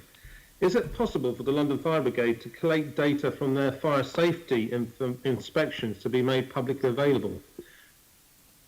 Chair, I'm happy to look into that. I'm just not aware of what information the LFB have, who owns it, there are issues around data protection, but I'm more than happy to look into what the Assembly Member raises for the obvious reassurance reasons it serves. And I'm happy to write to him in relation to that. Oh, okay, thank you. Our just final comment is I think it really does highlight the problems between freeholders and leaseholders and the need for common hold like we have in Scotland. And that's just a comment. Indeed. Next question from Assembly Member Dismore. Frontline services and reduction in London Fire Brigade finance. The COVID-19 pandemic has left public finances in a perilous state. We're having to make savings across the GLA family that were totally unexpected this time last year. Despite this, I've been clear that I'll do everything in my power to protect frontline emergency services and their critical public safety roles. That's why, along with the Met Police, I've asked the London Fire Brigade to make the smallest percentage of savings across the GLA group. And I've given the brigade an extra £5 million from GLA reserves to half the savings they need to make this year. I protected the LFB budget as much as possible, and I'm now awaiting the outcome of their detailed budget work in November. The Commissioner has been clear that his overarching aim is never to increase risk to Londoners. He'll continue to ensure the brigade meet its response time standards, with the first fire engine on the scene at an incident within 6 minutes and a second fire engine where needed within 8 minutes on average across London. It's too soon to talk about specifics beyond that at this stage, but I'll be discussing these matters with the Commissioner as his proposals develop. And he'll of course be working with and consulting staff and trade unions throughout. Well, thank you for that answer. And as you previously mentioned, after Boris Johnson, when he was the mayor, cut over 500 firefighter posts and closed 10 fire stations, when you were elected in 2016, you rightly commissioned the Mayor Review to examine the impact of the Johnson cuts on the LFB's core aims around prevention, protection and response. And so Anthony Mayor reported that the brigade could not face more frontline cuts safely if it was to have the ability to manage effectively civil contingencies as defined in the Civil Contingencies Act.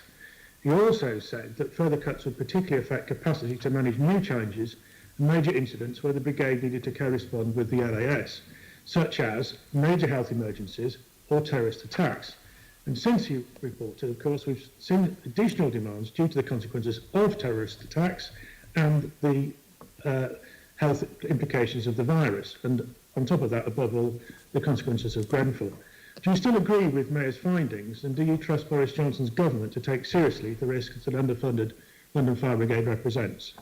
I think you've raised a really important point. The combination of terrorism, pandemic and the concerns around the built environment mean we've got to be very careful before we make any cuts to the fire brigade. That's why I've said the fewest savings required in the GLA group should be the fire service and the Met Police service. We've had good conversations with the Minister, who the member will know, one Lord Stephen Greenhouse, in relation to this issue. He's the Fire Minister, and it's really important that the Home Secretary and he, as a Fire Minister, give the fire service the resources that they need in an environment where there are additional burdens on the fire service rather than less. Yeah, well, I think you're right, and it's good that proportionally the brigade has taken one of the least hits in the in-year and next year budget cuts, but they're still facing cuts of 25 million as a result of COVID-19 and its impact on City Hall funding. This is all at a time when demand on the brigade is increasing. For example, the Commissioner overspent on supplies by 5 million for extra PPE. What will you do to ensure there'll be no frontline fire brigade cuts affecting fire and other emergency cover in London? Yeah, can I say, well, I'll wait and see the Commissioner's budget proposals, but one of the good examples of excellent trade union work is when the fire brigade unions, and other trade unions by the way, are raising their concerns. It isn't just about the safety of their members, it's the safety of Londoners as well. And that's why it's so important that we do right by the fire service, as indeed by the Met Police service. And so I can't comment because I'm not sure of the details, but you're absolutely right to remind me as the Mayor, but also I'm sure the Commissioners, well I know the Commissioner knows this, that we've got to make sure that we deal with any concerns that staff may have, but also to ensure the fire service has the resources, the kit, the tools, the support they need to do their job properly. Well, thank you for that, and I think it's fair to say that the Fire Brigades Union has always tried to adopt a constructive approach in relation to protecting the public. It's not just about their members. First and foremost, firefighters want to protect the public, rescue the public when they're in danger, and I think it's important that we do recognise that work. Thank you. Right, that brings us to the last question for the session, which is from Assemblymember Cooper on air quality and the school streets scheme. Thanks, Chair. As part of our world-leading streets-based programme, over 400 more school streets have been introduced to allow school distancing at the school gate, improve air quality, reduce road danger and incentivise walking, scooting and cycling. Last month I announced a new study that will capture the air quality benefits of these new school streets. Existing evidence already shows schools' streets can reduce pollution, especially at pick-up and drop-off times. One school that introduced a school street as part of my school's air quality audit programme reported a 35% reduction in parents driving to school. Earlier this month, I published new evidence showing the dramatic improvements in London's air quality since I became mayor. This includes a 97% reduction in the number of state primary and secondary schools located in areas exceeding legal limits for nitrogen dioxide from 455 in 2016 to just 14 in 2019. But there's much more work to do before Londoners can breathe clean air. Tens of thousands of Londoners still live in areas that exceed legal limits for nitrogen dioxide, and only 1% of London meets World Health Organization limits for particulate matter.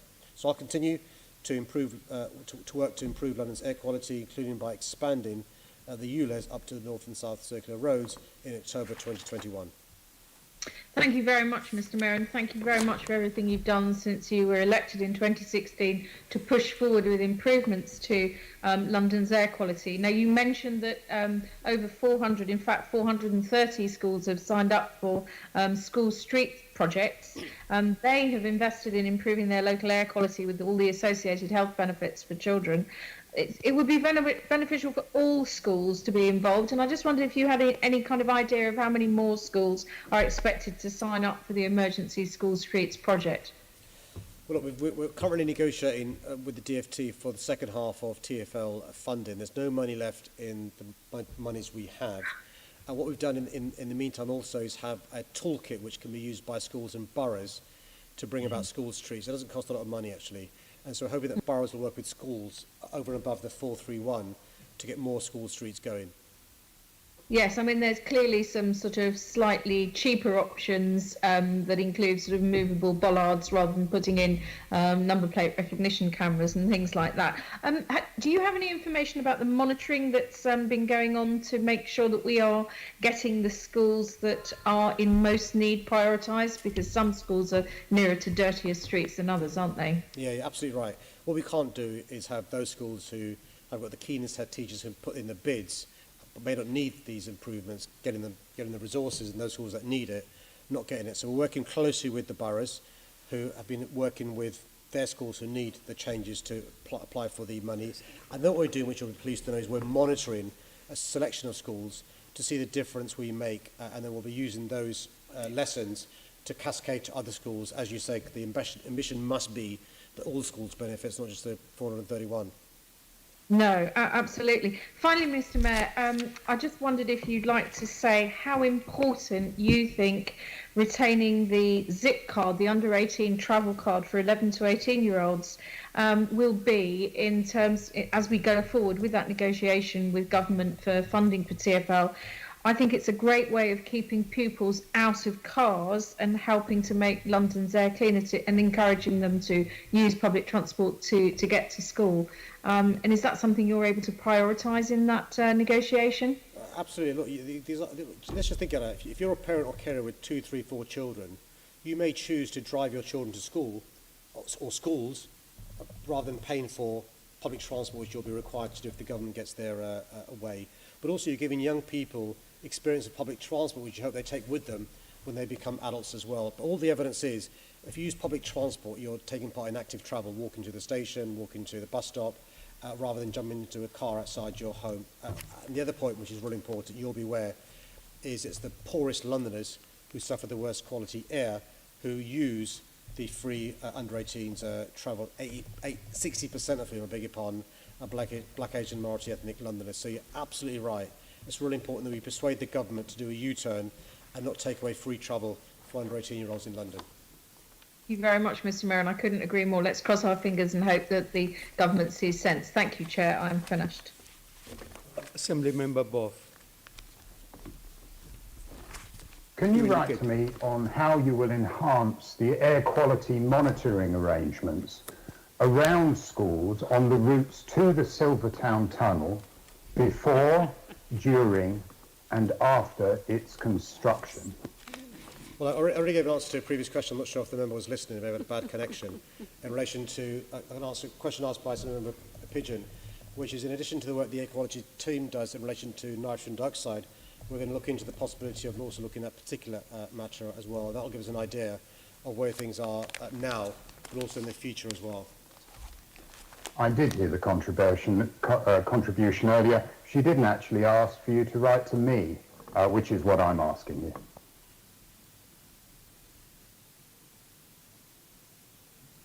Right.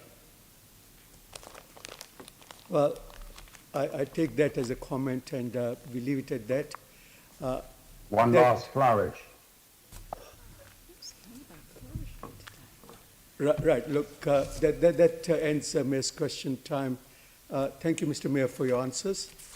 We move on to next item. Can I ask the Assembly to agree the motion which is set out on the agenda in my name, which is that the Assembly notes the answers to the questions asked? Can we agree? Agreed. Thank you. Date of next meeting is scheduled for the London Assembly, which will be plenary meeting taking place as a virtual meeting at 10 a.m. on Thursday, 5th of November. And the last item is any other business. I have not been notified of any other urgent business for consideration, so I end this meeting. Thank you very much. Chair. Thank you, Chair. Thank you, Chair. Bye.